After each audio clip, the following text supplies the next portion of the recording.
నారాయణం నమస్కృత్య నరం చైవ నరోత్తమం దేవీం సరస్వతీం వ్యాసం తతో జయముదీరయేత్. హరి ఓం. పరమేశ్వర స్వరూపమైన సభకి నమస్కారం.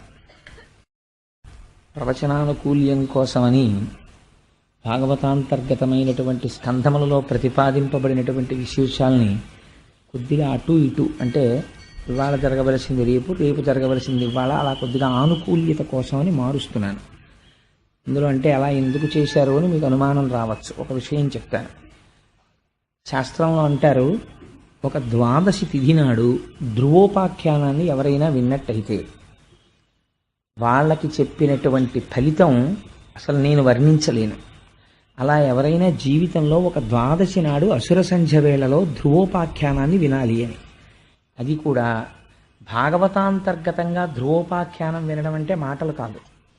అది ఎన్నో జన్మల సుకృతం ఉంటే కానీ దొరికేటటువంటి ఫలితం కాదు అది. అందుకని మనకి ద్వాదశి చాలా దగ్గరలో ఉంది. భీష్మేకాదశి దాటితే ద్వాదశి వస్తుంది. అందుకని ధ్రువోపాఖ్యానాన్ని ద్వాదశి నాటి కట్టి పెడుతున్నాను. అందుకని అయ్యో పాపం ఇంతమంది ఆతృతగా కూర్చుంటున్నారు కదా, ఆ చెప్పింది ఏదో ద్వాదశి నాడు చెప్తే ద్వాదశి అసుర సంధ్య వేళలో ధ్రువోపాఖ్యానాన్ని వింటే ఎంతటి ఫలితం చెప్పారంటే ఇంకంతా ఇంత ఫలితం కాదు. అందుకని ఆయా తిథులకి కొన్ని కొన్ని సరిపోయేటట్టుగా సమన్వయం చేస్తున్నాం. ఇంకా ఇవాల్టి ప్రవచనానికి సంబంధించినంత వరకు చతుర్ముఖ బ్రహ్మగారి యొక్క శరీరంలోంచి కొంత సృష్టి జరిగింది అని మీకు నేను చెప్పాను. సృష్టి 10 విధములుగా ఉంటుంది. అండ సృష్టి, ఈశ్వరుడి సంకల్ప సృష్టి, మైథున సృష్టి, జంతు సృష్టి, ఇలా రకరకాలుగా ఉంటుంది. అందులో ఈశ్వరుడి యొక్క దేహములోంచి వచ్చినటువంటి సృష్టి కొంత ఉన్నది. అందులో 10 మంది ప్రజాపతుల్ని ఆయన తన శరీరములోంచి సృష్టించాడు. అటువంటి వారిలో ఆయన బొటనవేలులోంచి జన్మించినటువంటి వాడు దక్ష ప్రజాపతి. నేత్రములలోంచి జన్మించిన వాడు అత్రి మహర్షి. ఆ అత్రి మహర్షి యొక్క సంతానమే ఆత్రేయ సగోత్రీకులు. అందుకని ఆ బొటనవేలులోంచి జన్మించినటువంటి మహాపురుషుడు దక్ష ప్రజాపతి. ఆయన్ని తక్కువగా అంచనా వేయడానికి వీల్లేదు. ఎందుచేత అంటే 10 మంది ప్రజాపతులకు కూడా ఆయనకి నాయకత్వం ఇచ్చారు. అంటే ఆయన ఎంతటి మహానుభావుడో మీరు ఆలోచించండి. అటువంటి దక్ష ప్రజాపతికి 16 మంది కుమార్తెలు కలిగారు. ఈ 16 మంది కుమార్తెల్ని కొంతమందికి ఇచ్చి ఆయన వివాహం చేశాడు. అందులోనే మూర్తి అనబడేటటువంటి ఆవిడ గర్భము నుంచి నరనారాయణులు ఉద్భవించారు. వాళ్లే బదరీలో తపస్సు చేశారు. అందుకే బదరీకి అంత శక్తి ఎక్కడిది అంటే ఉద్ధవుడు ఉండడం, నరనారాయణావతారం అక్కడ తపస్సు చేయడం, ప్రహ్లాదుడు అక్కడికి వెళ్ళడం, ఇలాంటి వాటి చేత బదరీ క్షేత్రానికి అంత గొప్పతనం వచ్చింది. ఇంకా మాట్లాడితే బాదరాయణుడు అని రేగిపళ్ళు ఎక్కువగా ఉండేటటువంటి వనం ఎక్కడుంటుందో అక్కడ కూర్చుని వ్యాసుడు తపస్సు చేశాడు, భాగవతాన్ని రచన చేశాడు. అందుకని ఆయనకి బాదరాయణుడు అని పేరు. బదరికావనంలో తిరిగాడు కాబట్టి. సో ఆ బదరీ క్షేత్రానికి అంత గొప్పతనం.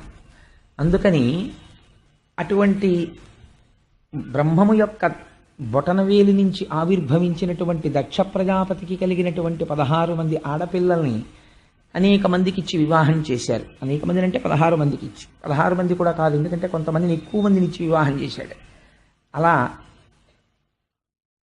రుద్రుడికి, శంకరుడికి ఇచ్చి తన కుమార్తె అయినటువంటి సతీదేవినిచ్చి వివాహం చేశారు. 15 మందికి సంతానం కలిగారు. కానీ శంకరుడికి సతీదేవికి సంతానం కలగలేదు. అంటే మీరు ఈ విషయం చెప్పడంలో ఒక రహస్యం ఉంటుంది. మిగిలిన వారందరూ ప్రవృత్తి మార్గమునందు నడచినవారు. అంటే అందరిలాగే సంసారం చేసి కొంతమంది బిడ్డల్ని కన్నవారు. అంటే అది తక్కువ అని నేను ప్రతిపాదన చేయడం లేదు. ప్రవృత్తి మార్గంలో వెళ్ళిన గృహస్థాశ్రమంలో ఉన్నవాడు పితృ రుణాన్ని తీర్చుకోవడం కోసమని సంతానం కనడమునందు దోషం ఏం పట్టవలసిన అవసరం ఏం లేదు. అలా అయితే ఆ మూర్తి అనబడేటటువంటి ఆవిడ వలన నరనారాయణ అవతారము వచ్చేటటువంటి అవకాశమే లేదు కదా. అందుచేత కానీ శివుడికి సతీదేవికి కలిసి సంతానం కలగలేదు. కారణం ఏమిటంటే శంకరుడు సాక్షాత్తుగా బ్రహ్మము. అటువంటి బ్రహ్మమైనటువంటి వాడికి మళ్ళీ పిల్లలు హడావిడి ఎక్కడుంటుంది? అలా జన్మించవలసినటువంటి అవసరం ఉంటే 2 సందర్భాల్లో జన్మించారంతే. అందుకే అసలు శివ కుటుంబమే చాలా గమ్మత్తుగా ఉంటుంది. పార్వతీదేవి నలుగులోంచి వచ్చినటువంటి వాడు గణపతి. పరమశివుని యొక్క తేజస్సులోంచి ఉద్భవించిన వాడు కుమారస్వామి. వాళ్ళిద్దరి యొక్క లౌకికమైన మైథున సంబంధమునకు సంతానం ఉండదు. ఎందుచేత అంటే వాళ్ళు పరబ్రహ్మస్వరూపులు కనుక. అటువంటి తత్వము కలిగినటువంటి శంకరుడు దక్ష ప్రజాపతి చాలా అనుకూలంగా చాలా సంతోషంగా ఉండేవారు. అలా ఉంటున్నటువంటి సందర్భంలో ఒకానొకప్పుడు ప్రజాపతులందరూ కలిసి సత్రయాగం చేశారు. అది చాలా గొప్ప దీర్ఘ సత్రయాగం. మీకు సత్రయాగం అంటే ఏమిటో మొట్టమొదటి రోజున చెప్పాను. ఎవరైతే ఋత్విక్కులుగా ఉంటారో వాళ్ళే యజమానులుగా కూడా ఉండేటటువంటి ఆ యాగమునకు సత్రయాగమని పేరు. అటువంటి సత్రయాగం చేస్తున్నారు ప్రజాపతులు. చేస్తుంటే అక్కడికి చతుర్ముఖ బ్రహ్మగారు కూడా వెళ్ళారు. బ్రహ్మగారు కనపడితే అందరూ కూడా నమస్కారం చేస్తారు. ఎందుచేత అంటే ఆయన సృష్టికర్త, పెద్దవాడు ఇంటికి. ఇప్పుడు ఇంటికి పెద్ద ఆయన ఉన్నాడు అనుకోండి, ఒక శుభలేఖ ఆయన పేరు మీద వేస్తారు. అంటే నిజంగా ఆయన ఏం డబ్బంతా పెట్టేశాడనో లేకపోతే ఆయన వెళ్ళిపోయి పిలుపులన్నీ పిలిచేశాడనో కాదు, అది మర్యాద. ఇంటి పెద్ద పేరు మీద శుభలేఖ వేస్తారు. అలా చతుర్ముఖ బ్రహ్మగారు సృష్టికర్త, అందుచేత ఆయన పేరు చెప్తే గౌరవిస్తారు, ఆయన కనపడితే గౌరవిస్తారు. తప్పించి బ్రహ్మగారు అవమానపడ్డం అన్నది ఉండదు. అసలు మనకి శాస్త్రంలో ఏదైనా ఆపద వస్తే అందరూ ముందు బ్రహ్మగారి దగ్గరికి ఎడుతుంటారు. అంటే ఇంటి పెద్దని ఎలా ఆదరించాలో, ఇంటి పెద్దని ఎలా గౌరవించాలో మన పురాణం చెప్తుంది. నువ్వు కూడా లౌకికంగా తెలుసుకోవలసింది ఏమిటి అంటే, అనుభవజ్ఞుడైనటువంటి నీ తండ్రిని లేదా నీ తాతని గౌరవించి వారి దగ్గర తెలుసుకోవాలి విషయాలు అని. అందుచేత చతుర్ముఖ బ్రహ్మగారు వెళ్ళి అక్కడ కూర్చుంటే అందరూ లేచి నిలబడ్డారు, చాలా సంతోషించారు, కూర్చున్నారు. ఆ సభలో పరమశివుడు కూడా ఉన్నాడు. పరమశివుడు కూడా ఉన్నటువంటి సందర్భంలో అది చాలా బ్రహ్మాండమైన సభ, సామాన్యమైన సభ కాదు. అందులో ప్రజాపతులున్నారు, ఋషులున్నారు, మహర్షులున్నారు, బ్రహ్మర్షులున్నారు, వీళ్ళందరూ కూర్చునున్నారు. ఆ సభ గురించి పోతన గారు ఒక అద్భుతమైనటువంటి పద్యం రాశారు. సరసిజ గర్భ యోగిజన సర్వ స్వపూర్వ మునీంద్ర హవ్యభుక్ పరమ ప్రజాపతులందరూ భక్తిమయించనుదించియుండగా అత్తరణి సమాన తేజుడగు దక్షుడు వచ్చిన తత్సభాసదుల్ తరమిడి లేచిరప్పుడు పితామహ భర్గులు తప్ప అందరున్ అన్నారు. ఇందులో దక్షయజ్ఞ ధ్వంసం అనేటటువంటిది చాలా గమ్మత్తైనటువంటి ఆఖ్యానం. ఎందుకంటే మనకి ఘోరమైనటువంటి పాపాల జాబితాలో కొన్ని చెప్తారు. అందులో చాలా ఘోరాతి ఘోరమైనటువంటి పాపాలు శిశుహత్య, బ్రహ్మహత్య, భ్రూణహత్య, సురాపానం, ఆ తర్వాత గురుతల్పగతుడు కావడం. అంటే గురువుగారు పడుకునేటటువంటి మంచం మీద వారి భార్య గారు ఉండగా పడుకున్న నోట్లో ఉచ్చరించడానికి కూడా అసహ్యకరమైన విషయాలు. అలాంటివి బ్రహ్మ హేమహారీచ సురాపో గురుతల్పక అని దేవి భాగవతంలో వర్ణిస్తారు. పంచమహాపాతకాలంటే ఏమిటో. సరే, అటువంటి మహాపాతకములు ఉంటాయి కొన్ని. అటువంటి మహాపాతకముల జోలికి, మహాపాపముల జోలికి ఎవరు వెళ్ళరు. అందులో ఒకటి ఏమిటంటే చాలా భయంకరమైన పాపం యజ్ఞధ్వంసం. యజ్ఞాన్ని ధ్వంసం చేయకూడదు. కానీ శంకరుడు ఒక యజ్ఞాన్ని ధ్వంసం చేశాడు. అదే దక్షయజ్ఞ ధ్వంసము అంటారు. దక్షయజ్ఞ ధ్వంసం చేస్తే దానికి బ్రహ్మరథం పట్టారు వ్యాసుల వారు, దానికి బ్రహ్మరథం పట్టారు పోతన గారు. అదేమిటండి యజ్ఞధ్వంసం? అసలు గొప్ప కథ ఎందుకు అవుతుంది? దాన్ని భాగవతంలో రాయడం ఏమిటి? దాన్ని మనం వినడం ఏమిటి? అది చెప్పుకోవడం ఏమిటి? దానివల్ల పుణ్యం వస్తుందా, పాపం వస్తుందా? అంటే ఇది నువ్వు వింటే ఎంత గొప్ప ఫలితం వస్తుందో ఆఖరణ చెప్తారు. యజ్ఞధ్వంసం అనేటటువంటిది వచ్చి ఒక పెద్ద అధ్యాయం కింద, ఒక పెద్ద కథ కింద, ఒక వినవలసిన విషయం కింద మారిపోయింది. అది ఎలా జరిగిందో చూడండి. సరసిజ గర్భ అంటే బ్రహ్మగారు సభలో కూర్చునున్నారు. కూర్చునుండగా ఆ సభలో కూర్చున్నటువంటి వాళ్ళెవ్వరూ కూడా సామాన్యులైనటువంటి వాళ్ళు కారు. హవ్యభుక్ పరమ ఋషీంద్ర ప్రజాపతులందరూ భక్తి మిగించనుదించి ఉండగా, అందులో ఋషులు కూర్చున్నారు, ప్రజాపతులు కూర్చున్నారు, అందరూ కూర్చునున్నారు. అందరూ కూర్చునుండగా అత్తరణి సమాన తేజుడగు దక్షుడు వచ్చిన. అప్పుడు ఆలస్యంగా సభలోకి దక్ష ప్రజాపతి వచ్చారు. దక్ష ప్రజాపతి వస్తుంటే ఎలా ఉన్నాడో పోతన గారు చెప్పారు. అత్తరణి సమాన తేజుడగు, సూర్యుడు భూమండలం మీదకి దిగిపోయి దొర్లి వస్తే, నడిచి వస్తే ఎలా ఉంటుందో అలా ఉన్నాడు. అంతటి తేజోమూర్తి. ఆయన కత్తి చేత కూడా నరకబడడం, అంతటి మంత్రభూయిష్టం శరీరం అయింది. అటువంటి అత్తరణి సమాన తేజుడగు దక్షుడు వచ్చిన తత్సభాసదులు తరమిడి లేచిరప్పుడు గభాలను లేచిపోయారంతే. అయ్యో ఎవరో వచ్చారు, ఎవరండి ఆయన అని ఎవరు అడగలేదు. అందరూ దక్షుణ్ణి చూడగానే, అంటే ఆ తేజస్సు అటువంటిది. ఇదేదో మనం గౌరవించవలసినటువంటి వ్యక్తి, సామాన్యుడు కాడు. కాబట్టి వెంటనే లేచిపోదామని సభాసదులు తరమిడి లేచిరప్పుడు అందరూ లేచి నిలబడ్డారు. ఇద్దరు మాత్రం లేవలేదన్నారు. ఎవరా లేవని వాళ్ళు? పితామహ అంటే పితామహుడు అంటే బ్రహ్మగారు లేవలేదు. భర్గులు తక్క ఎందరున్. శంకరుడికి ఒక చిత్రమైన నామం వేసేశారు పోతన గారు. శివుడు అనలేదు, శంకరుడు అనలేదు, రుద్రుడు అనలేదు, భర్గుడు అన్నాడు. అసలు దక్షయజ్ఞ ధ్వంసం అంతా ఈ నామంలో ఉంది రహస్యం. భర్గుడంటే ఎవరు? శివుడి యొక్క అష్టమూర్తి తత్వంలో ఆయనకి భర్గ అని ఒక నామం. భర్గ అంటే తేజస్వరూపమైనటువంటి వాడు. అంటే మనం భా అంటుంటాం భాష. ఆత్మ తేజస్వరూపం. ఆ ఆత్మ వస్తువు ఏదైతే ఉందో ఆ ఆత్మస్వరూపి అయి పరబ్రహ్మస్వరూపుడైనటువంటి వాడు. ఆ భర్గనామాన్ని ఉచ్చరించినంత మాత్రం చేత ఏమవుతుందో తెలుసా అండి? మనలో ఉండేటటువంటి అజ్ఞానం అనేటటువంటి చీకటి తొలగిపోతుంది. అంత గొప్ప నామం ఆ భర్గనామం. అందుచేత అజ్ఞానమును పోగొట్టేటటువంటి స్వరూపం ఉన్నవాడు. అజ్ఞానమును పోగొట్టేటటువంటి వాడికి అజ్ఞానం ఎందుకుంటుంది? కాబట్టి ఆయనకి రాగద్వేషాలు ఉండవు. మా మామగారు, ఈయన బ్రహ్మగారు, ఈయన ఇంకోడు, ఇవేం ఉండవు ఆయనకి. ఆయన అంతటా బ్రహ్మమును చూసి తనలో తాను రమించిపోతూ ఉంటాడు. అందుకే ఎప్పుడు శంకరుడు పద్మాసనం వేసి కూర్చుని అర్ధనిమీలిత నేత్రుడై అలా తనలో తాను పరవశించిపోతూ, మన కోటకొమ్మన్ సెంటర్ దగ్గర ఉంటుందో బొమ్మ, ఇలా రెండు చెంబులు పట్టుకుని రెండు పాత్రలు తన పైన ఉన్నటువంటి చంద్రరేఖ నుంచి కరిగి కింద పడినటువంటి అమృతరసాన్ని పట్టుకుని ఒక చెంబుతో తీసి మళ్ళీ ఇలా పోసుకుంటూ ఉంటాడు. మళ్ళీ ఆ చెంబు ఇలా కింద పెడతాడు, ఈ చెంబుతో పోసుకుంటూ ఉంటాడు. అదే ఆపాతాళ నభస్థలంత భువన బ్రహ్మాండమా విస్ఫుర జ్యోతిస్ఫాటికలింగ బౌలి విలసత్పూర్ణేందు వాంతామృతై అస్తోకప్లుతమేకమీశమనిశం రుద్రాను వాకాంజపం ధ్యాయే దీప్సిత సిద్ధయే ధ్రువపదం విప్రోభిషించేత్సివం బ్రహ్మాండ వ్యాప్తదేహ భసిత హిమరుచాభాసమానాభుజంగై కంఠే కాళాః కపర్దాః కలిత శశికళశ్చండ కోదండహస్తాః త్రిక్షా రుద్రాక్షమాలా సులలిత వపుషశాంభవ మూర్తిభేదాః రుద్రాశ్రీ రుద్రసూక్త ప్రకటిత విభవాన ప్రయచ్చస్తు సౌఖ్యం అంటారు. ఆయన మీద చంద్రరేఖ ఉంటుంది ఎప్పుడు. ఈ బ్రహ్మాండమంతటా నిండిపోయి ఉంటాడు. నిండిపోయి ఉన్నవాడి మీద చంద్రరేఖ ఉంటుంది. ఆ చంద్రరేఖలోంచి అమృతం పడుతూ ఉంటుంది. ఆ పడినటువంటి అమృత ధారల చేత తడిసిపోయి ఉంటాడు. ఆయన ఎంత చల్లగా ఉంటే మనందరం అంత చల్లగా ఉంటాం. అందుకే శివలింగానికి ధారాపాత్ర కట్టి ఓ దర్భ పెట్టి తడిసిపోయేటట్టు ఉంచుతారు. శివలింగం పొడిగా ఉండకూడదు. అభిషేకం మొదలు పెడితే మాత్రం పువ్వు బోర్లించి చెయ్యాలి. అందుకని అలా ధారాపాత్ర నుంచి నీరెప్పుడు పడుతూనే ఉంటుంది శివలింగం మీదకి. అంత చల్లగా ఉంటాడు ఆయన. ఆయన చల్లగా ఉంటే మనం చల్లగా ఉంటాం. చంటి పిల్లాళ్లాగా పరబ్రహ్మంలో రమించిపోతూ రెండు చెంబులు పట్టుకుని రెండు కలశలు, ఇందులో అమృతం తీసి ఇలా పోసుకుని మళ్ళీ చెయ్యిలా పెడుతూ ఉంటాడు.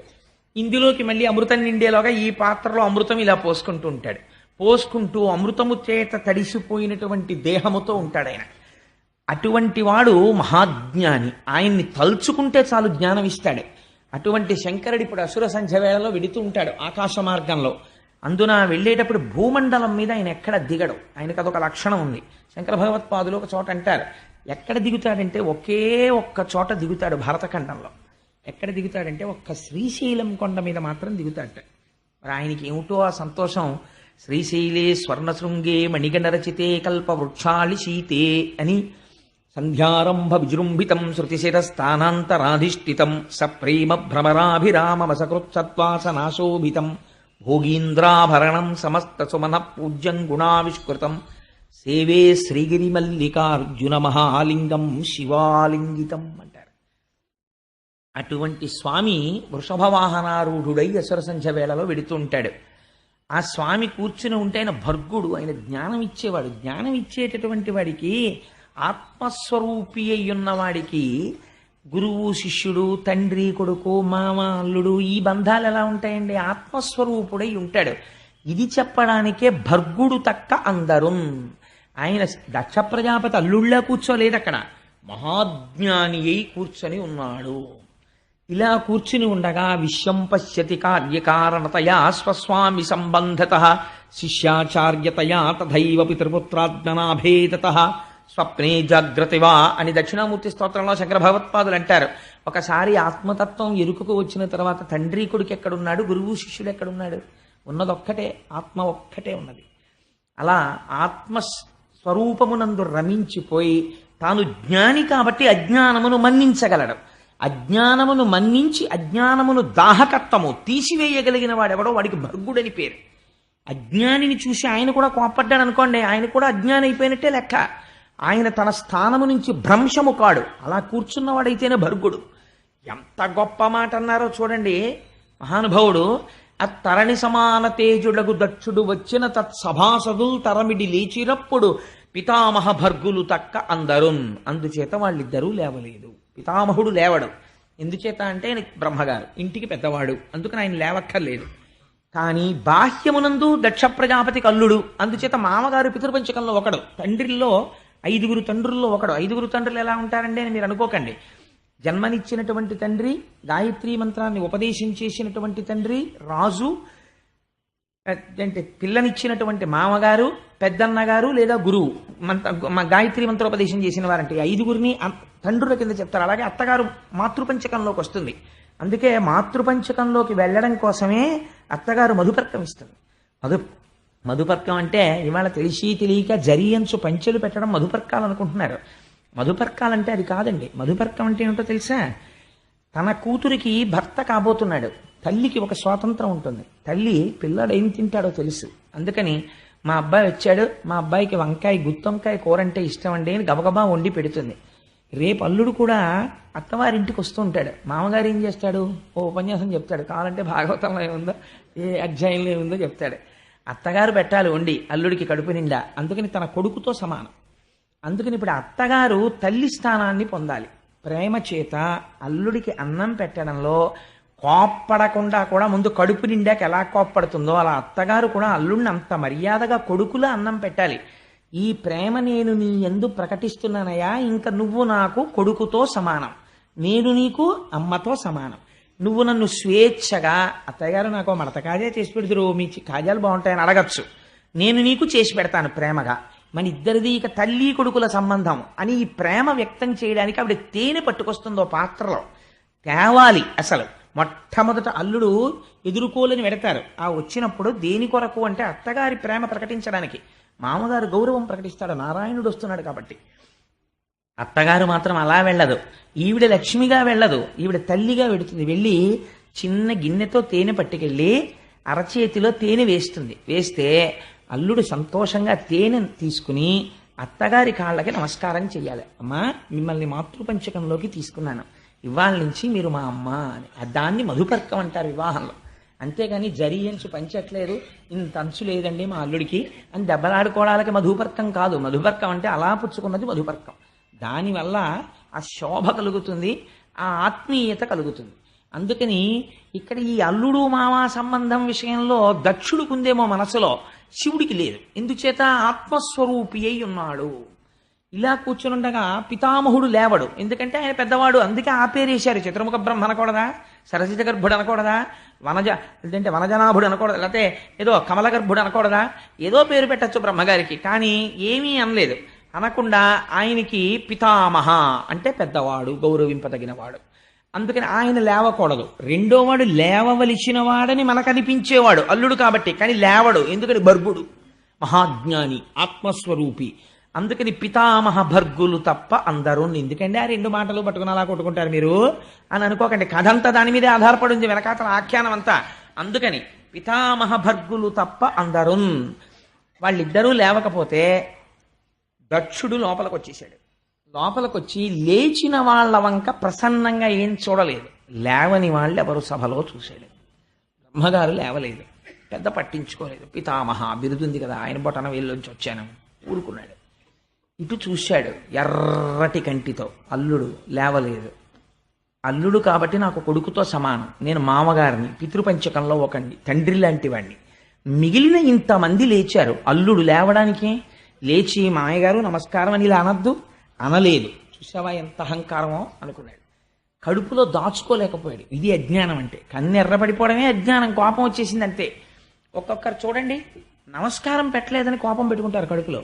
నమస్కారం అనేటటువంటిది respect cannot be demanded, it should be given voluntarily. స్వచ్ఛందంగా ఇవ్వాలి. ఒకరిని చూస్తే ఒకరికి నమస్కారం స్వచ్ఛందంగా పెట్టబుద్ధి వెయ్యాలి. అంతేగాని ఫలానా వాడు నాకు నమస్కారం పెట్టలేదని కక్ష పట్టడం, మరింత నమస్కార యోగ్యతని కోల్పోవడం.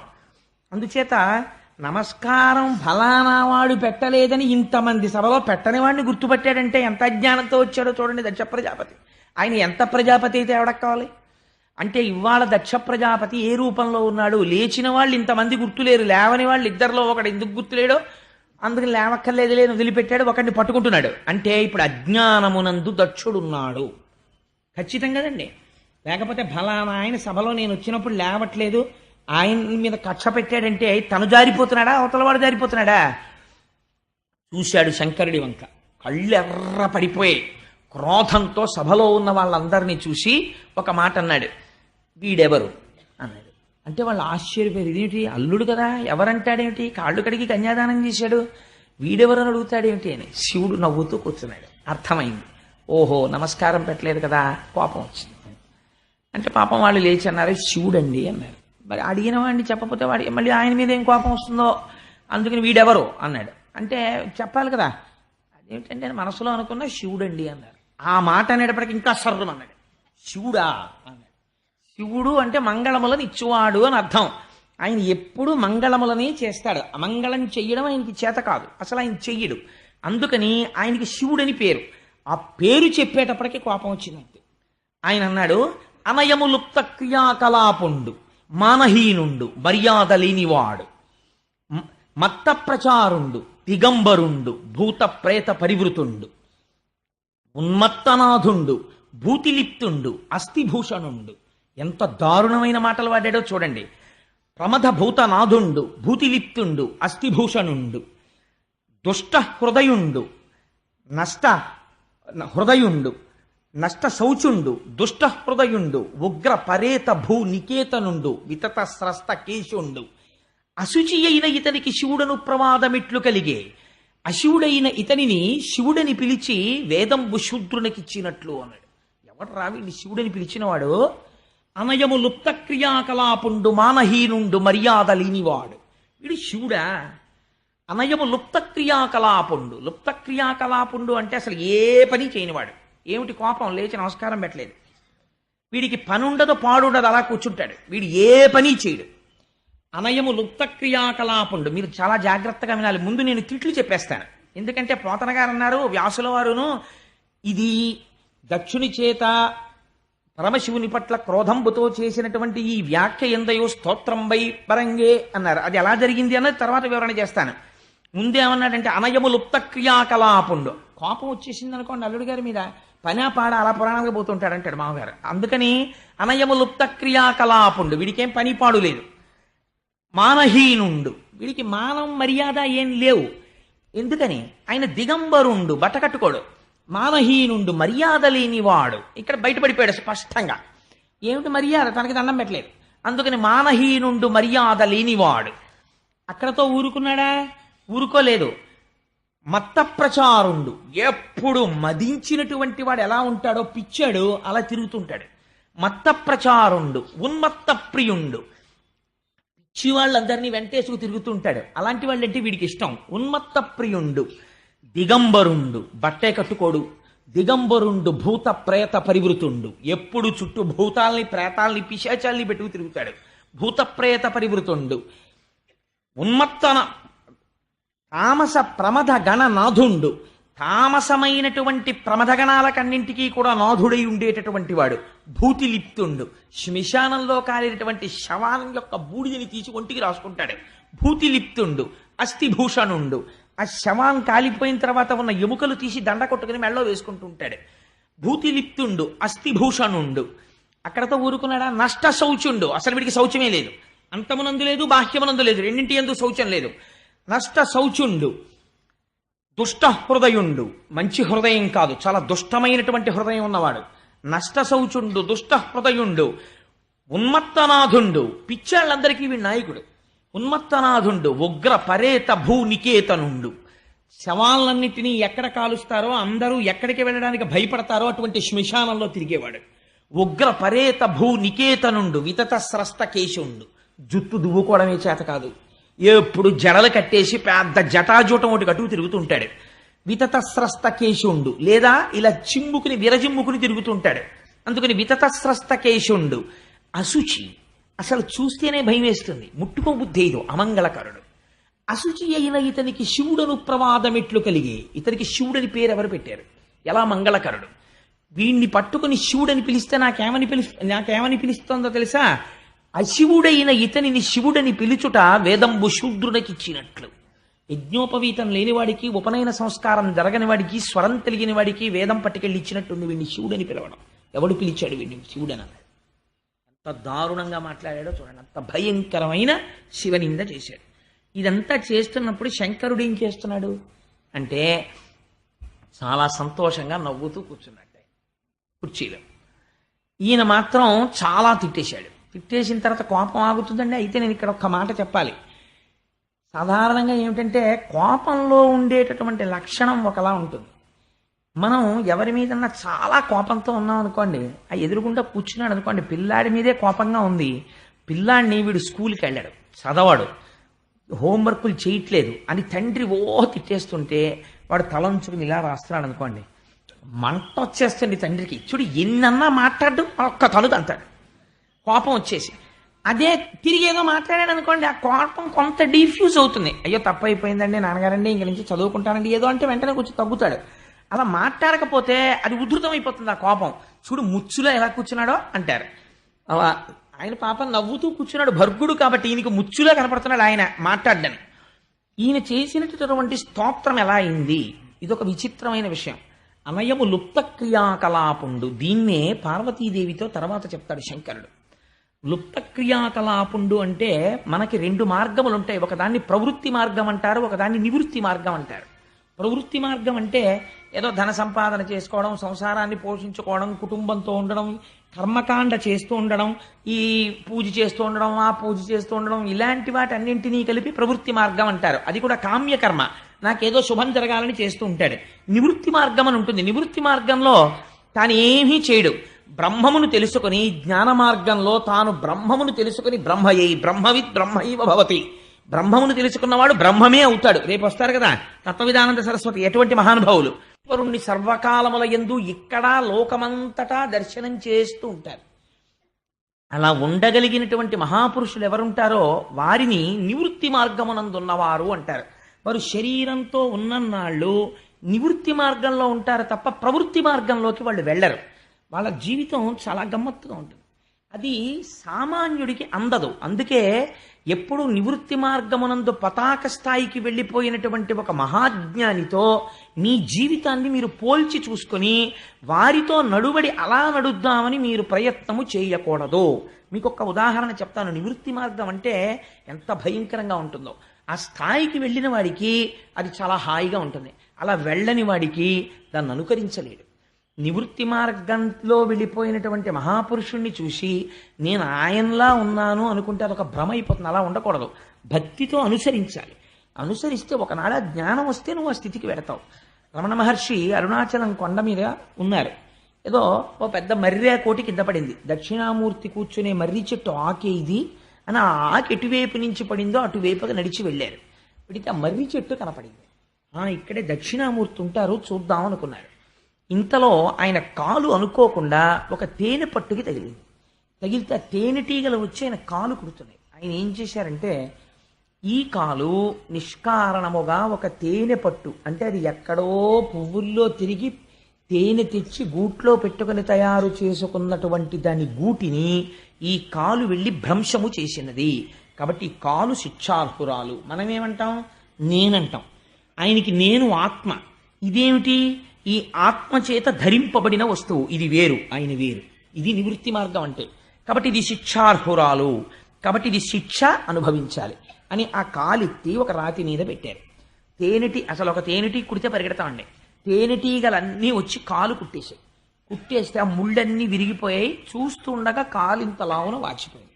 వాచిపోతే ఆయన ఎందుకు వెళ్ళారో మర్చిపోయారు. మర్చిపోయి ఆ కాలు తేనెటీగలు కుట్టేసిన కాలు ఈడ్చుకుంటూ వచ్చి విరూపాక్షకో అక్కడ తపస్సు చేస్తున్న ప్రదేశానికి వచ్చేశారు. పక్కన ఉన్నటువంటి ఒక వ్యక్తి అడిగాడు, అయ్యా స్వామి ఏమిటండి అది? కాలు అంతలా వాచిపోయింది, అంత ఎర్రపడిపోయింది, జ్వరం వచ్చేసింది, ఏమిటిది అన్నారు. ఆ కాలు తప్పు చేసినది కాబట్టి అది శిక్ష అనుభవించినది. మీరు ఆ రమణ మహర్షికి సంబంధించిన క్యాసెట్ ఒకటి ఉంది. అందులో చూస్తే పాపం వారు పెద్దవారు అయిపోయిన తర్వాత కూడా ఒక కాలు లావుగా ఉండి కొద్దిగా ఈడుస్తూ నడుస్తూ ఉండేవారు. కొద్దిగా ఈడ్చినట్లుగా అనిపిస్తుంది. కారణం, ఆ కాలుని తేనెటీగలు కుట్టినప్పుడు ఇంత లావున వాచిపోయింది. అతను తీశాడు ఆ ముళ్ళన్నీ తప్ప ఆయనకేం దాని గురించి భ్రాంతి లేదు. ఇది నివృత్తి మార్గంలో ఉండేటటువంటి మహాజ్ఞాని అలా ఉంటాడు. ఏది మీరు నివృత్తి మార్గంలో వెళ్ళిపోయిన ఒక మహాజ్ఞానిని అనుకరించడానికి ప్రయత్నిస్తే, ఒక తేనెటీగలు కుడుతున్నప్పుడు ఒక తప్పు జరిగితే ఇది శిక్ష అనుభవించాలని మనం అలా నిలబడగలమా? మనం నిలబడలేం. సో జ్ఞానం అనేటటువంటిది జ్ఞానిని మీరు అనుకరించకూడదు. జ్ఞానిని ఎప్పుడైనా అనుకరించే ప్రయత్నం చేస్తే జ్ఞానం పొందుతాడో లేదో నాకు తెలియదు, కానీ బోర్లా పడిపోతాడు జీవితంలో. అలా చేయకూడదు. భక్తితో ప్రయత్నం చెయ్యాలి, పరమభక్తితో ఉండాలి. ఉండగా ఉండగా భక్తి పండితే ఒకనాడు జ్ఞానం వస్తుంది. ఆ జ్ఞానం వచ్చేసిన తర్వాత ఇంకా బోర్డే ఉండదు జ్ఞానిని. మీరు కూడా రమణులు ఎలా ఉన్నారో అలా మీరు ఉండగలరు, కానీ అది వచ్చేంత వరకు మీరు రమణుల్ని ఇమిటేట్ చేయడానికి ప్రయత్నం చేయకూడదు. అది పొరపాటు. భక్తి మార్గంలో మాత్రమే ప్రయాణం చేయాలి. ఆ భక్తి మార్గంలో వెళ్ళడం శ్రేయస్కరం. అది చాలా మంచిది. ఎక్కడున్నా భక్తి మార్గంలో ఉండాలి. నాకు ఒక తల్లి ఉన్నారు, ఇవాళ సభలో ఉన్నారో లేదో నాకు తెలియదు, కానీ మాధవి గారిని అరుణాచలానికి చాలా భక్తురాలు. వారు నాకు ఒక 2 రోజుల క్రితం, నిన్ననో ఎప్పుడో అనుకుంటాను, ఫోన్ చేశారు పొద్దున్న. ఆ తల్లి అన్నారు నాతోటి, కోటేశ్వరరావు గారు, మేము 15 మంది ఉపన్యాసానికి వస్తున్నాం. వచ్చేటప్పుడు మేము ఏం చేస్తున్నామంటే ఇంటి దగ్గర బయలుదేరుతూ రమణాశ్రమం దగ్గర మేము గిరి ప్రదక్షిణానికి బయలుదేరుతున్నాం అని నమస్కారం చేసుకుని గబగబ గబగబ నడుచుకుంటూ ఇక్కడికి వచ్చేస్తున్నాం. ఇది ఆది అన్నామలై దేవాలయం అనుకుని ఇక్కడ కూర్చుని ప్రసంగం వినేసి మళ్ళీ మేము ఆది అన్నామలై నుంచి తిరిగి ఉత్తరార్ధ భాగం పూర్తి చేసుకుని అరుణాచలం కొండ గిరి ప్రదక్షిణం పూర్తి చేసుకుంటున్నాం అనుకుని మళ్ళీ లేచి నడుచుకుంటూ ఇంటికి వెళ్ళిపోతున్నాం. ఇంటికి వెళ్ళిపోయి అమ్మయ్య గిరి ప్రదక్షిణం అయిపోయిందని ఒక్కసారి అరుణాచలం కొండ తలుచుకుని నమస్కారం చేసుకుని కాటేజ్లోకి వెళ్ళిపోతున్నాం, రమణాశ్రమంలోకి వెళ్ళిపోతున్నాం, ఇంట్లోకి వెళ్ళిపోతున్నాం. భావన మాత్రం చేత ఏమైంది? మీరు గిరి ప్రదక్షిణం చేస్తున్నారు. ఇప్పుడు ఈ భక్తి ఒకనాడు మీకు అనుగ్రహాన్ని కల్పిస్తుంది. ఈ భక్తి మిమ్మల్ని ఒక స్థితికి తీసుకెళ్తుంది. అంతేగాని రమణుల్ని ఇమిటేట్ చేయకూడదు. ఆవిడ ఎంచుకున్న మార్గం గొప్పది. నేను వెంటనే ఫోన్ పెట్టేసి నా భార్యతో చెప్తే చాలా సంతోషపడింది. నిజంగా చాలా గొప్ప విషయం కదండి. చాలా మంచి ఆలోచన వచ్చింది ఆవిడకి. చాలా అంత మంచి ఆలోచన ఎలా వచ్చిందండి? నిజమే, అలా అనుకుని అటువంటి భావనతో వెళ్ళడం. ఆవిడ ప్రతిరోజు గిరి ప్రదక్షిణం చేసేస్తున్నారు, భాగవతం వినేస్తున్నారు, ఎంత పుణ్యం మూట కట్టేస్తున్నారు. చాలా గొప్ప విషయం ఇది. మనస్సు చేత ఎదగడం అంటే అది. సో నేను ఏదో ఒక వ్యక్తిని పొగడాలని కాదు, అసలు ఆవిడ ఈ సభలో ఉన్నారో లేరో కూడా నాకు తెలియదు. నేను ఒక మంచి విషయాన్ని ప్రతిపాదన చెయ్యాలి కాబట్టి చేశానంతే. అందుచేత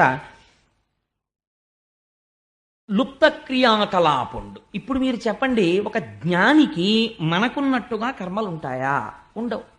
కాబట్టి ఇప్పుడు ఏమైంది? లుప్త క్రియాకలాపుండు అన్నది దక్షుడు నిందించడానికి ఉపయోగించాడు, కానీ అది ఏమైంది? శివుడి పట్ల స్తోత్రం అయిపోయింది.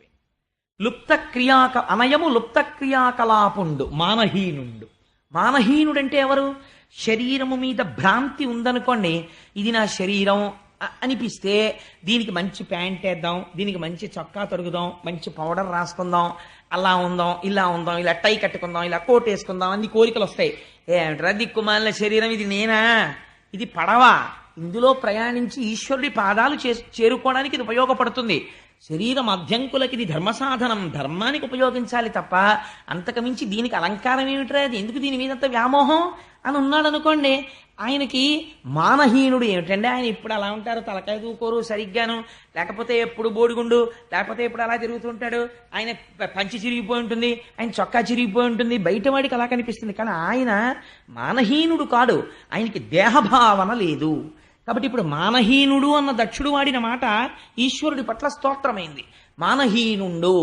రమణులు తపస్సు చేసిన తర్వాత కొంతకాలం బట్ట కట్టుకునేవారు కాదు, దిగంబరులై తిరుగుతుండేవారు.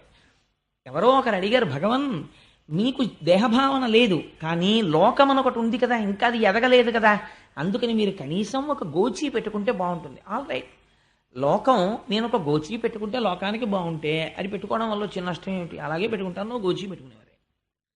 మానహీనుండు. ఒక జ్ఞాని స్థితి ఎలా ఉంటుందో చూడండి. వాళ్ళకి దాని మీద కూడా మమకారం ఉండదండి. ఆ గోచీ నిండా కన్నాలు ఉండేవి.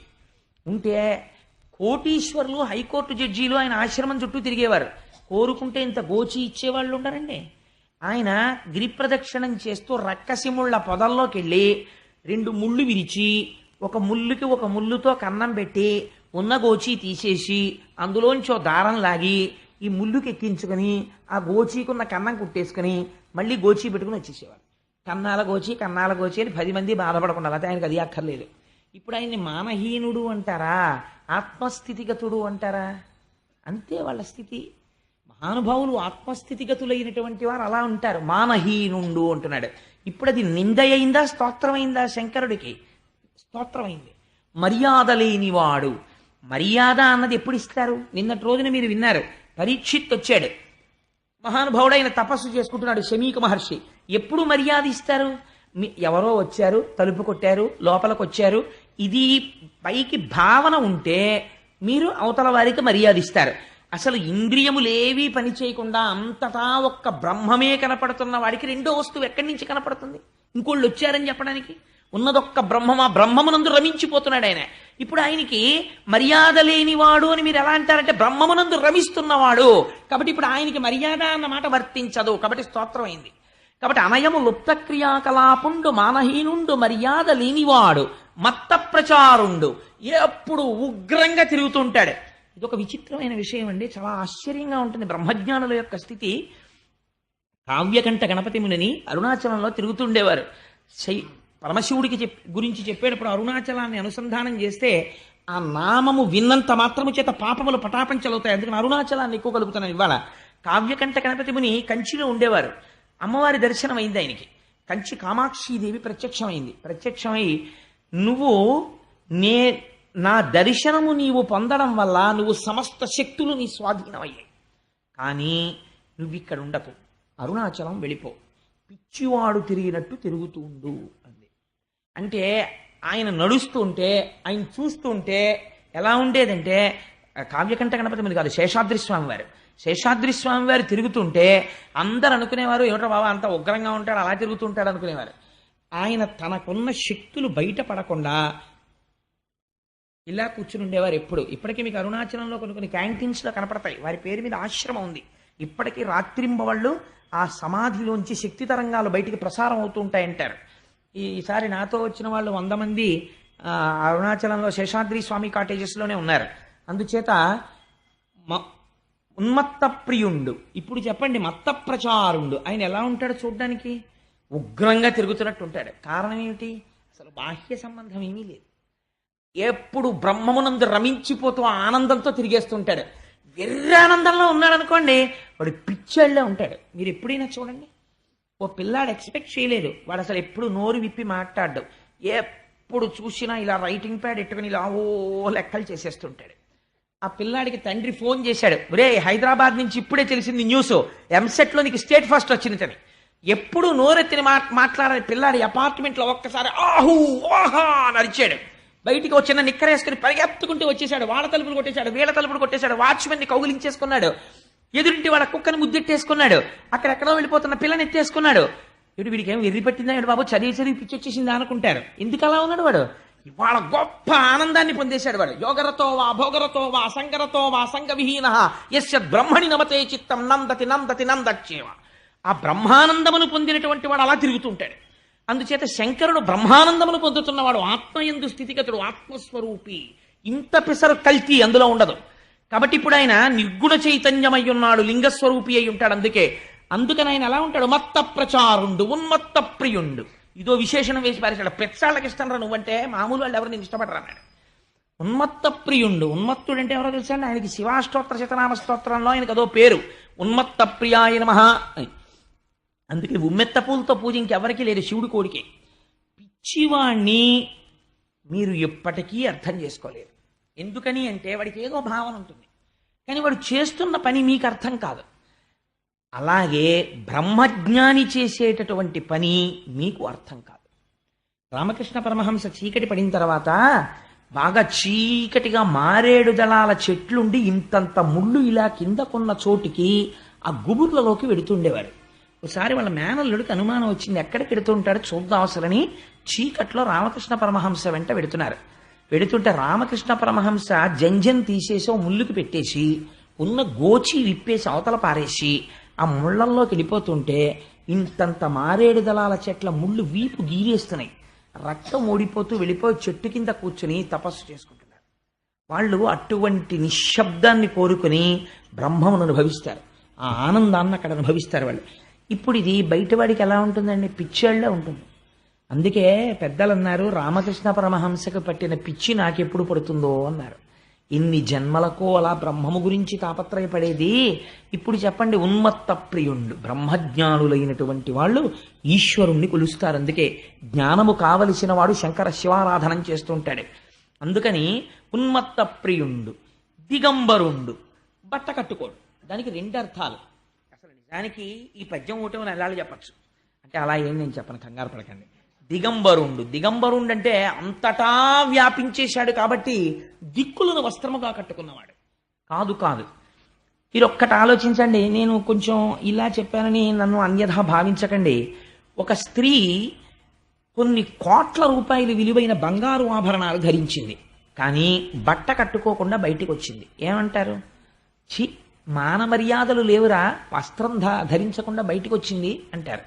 ఒక స్త్రీ పసుపు తాడు మెళ్ళో వేసుకుని నల్లపూసలు వేసుకుని 30 రూపాయల చీర కట్టుకుని బయటికి వచ్చింది, మానవతి రావిడ అంటారు. ఎందుచేత అంటే ఈ శరీరము వేరొకరిని గౌరవించవలసి, ఈ శరీరము వేరొకరిని ఆకర్షిస్తోంది అన్న భావన ఉన్నంత కాలము దీనికి వస్త్రం అవసరము. బాహ్యమునందు, ఆంతరమునందు దీనికి భక్తి అన్న వస్త్రం అవసరము. ఇప్పుడు శంకరుడు బట్ట కట్టుకోవడానికి ఆయన మీద ఎవరున్నాడని ఆయన కొలుస్తాడు? ఉన్నది ఆయన ఒక్కడే, పరబ్రహ్మం. మీరు అందుకే అదేమిటండి నిన్న వరకు నారాయణుడు అన్నారు కదా అనుకోకండి. నారాయణ శివ రెండు ఒకటే తత్వం.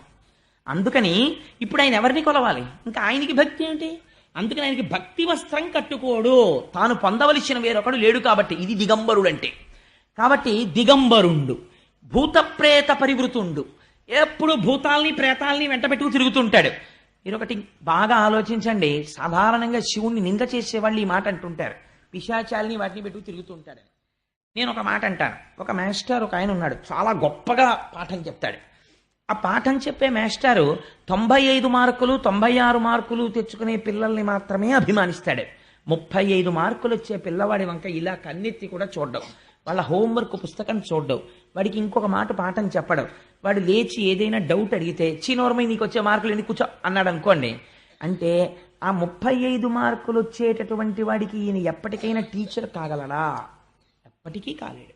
ఆయన 95 96 మార్కులు వచ్చే ఒకరిద్దరికే ఆయన టీచర్ అంతే. మరి కింద పడిపోయిన వాడికి కూడా ఒక అధ్యాపకుడు ఉండాలి కదా, ఆశ్రయించడానికి ఎవరో ఒకరు ఉండాలి కదా. భక్తులైన వారు మాత్రమే ఆశ్రయిస్తే ప్రపంచంలో భూతాలు ప్రేతాలు అవి కూడా జీవులే, అవి కూడా సృష్టిలో ఉన్నవే. మరి అవి ఎవరిని ఆశ్రయించి మళ్ళీ మంగళత్వాన్ని పొందుతాయి? అంటే అరమరికలు లేకుండా.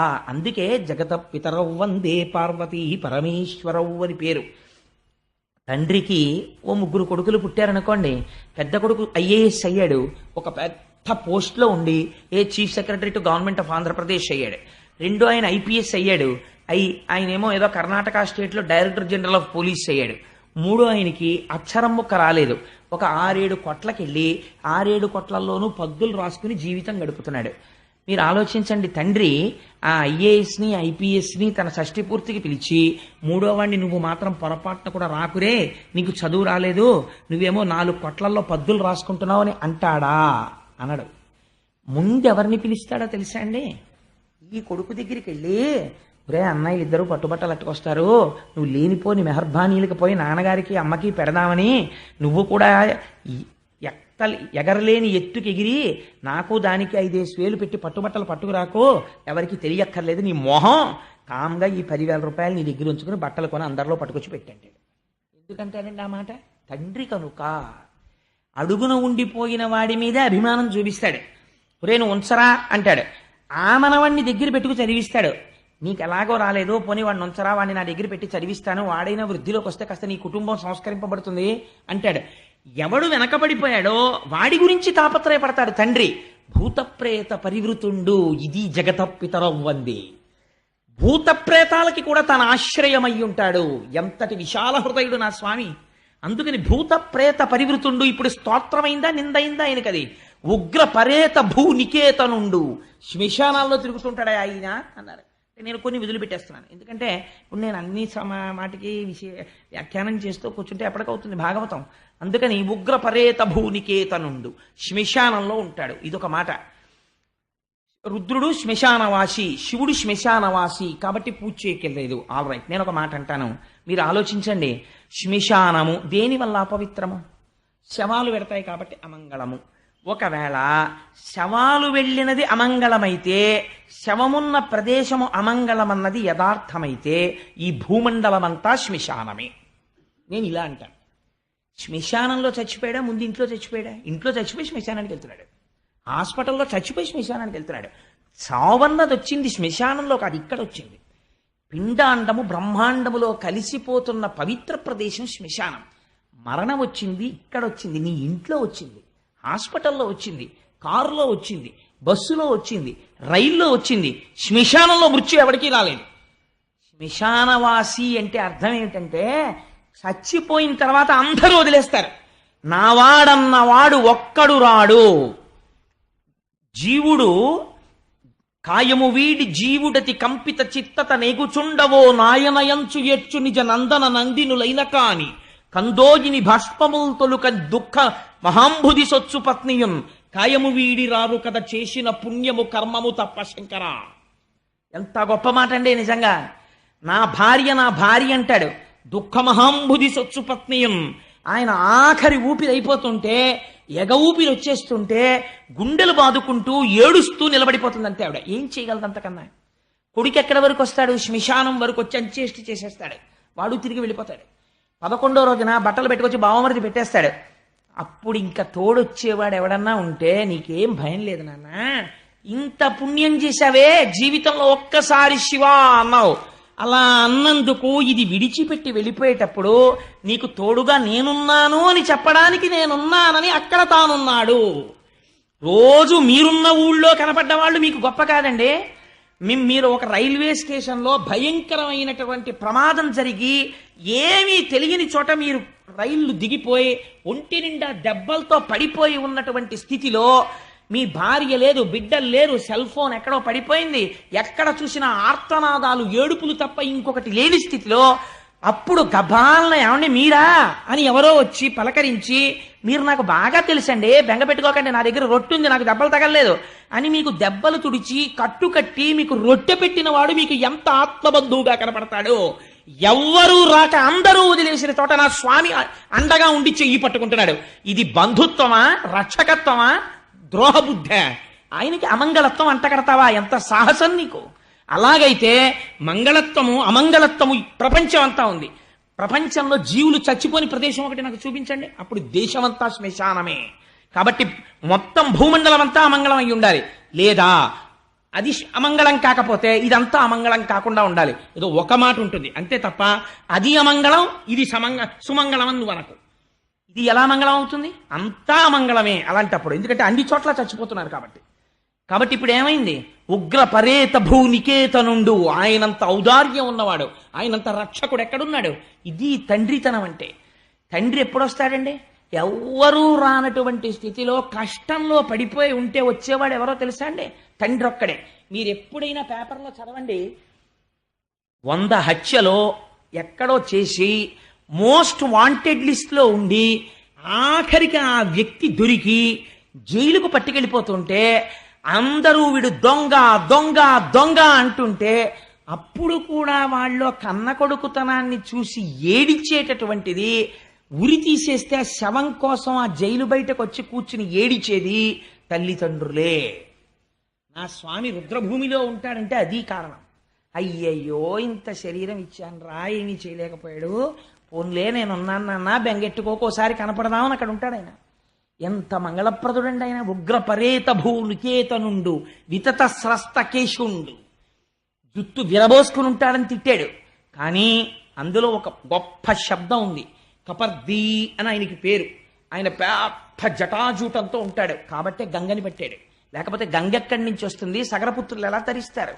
అటువంటి వాడు, ఆ వ్యోమకేశుడైనటువంటి వాడు ఎవరున్నాడో మీకు ఒక మాట చెప్పనండి, తీర్థయాత్ర చేసేటప్పుడు తీర్థయాత్ర ఫలితములు మీకు రావు.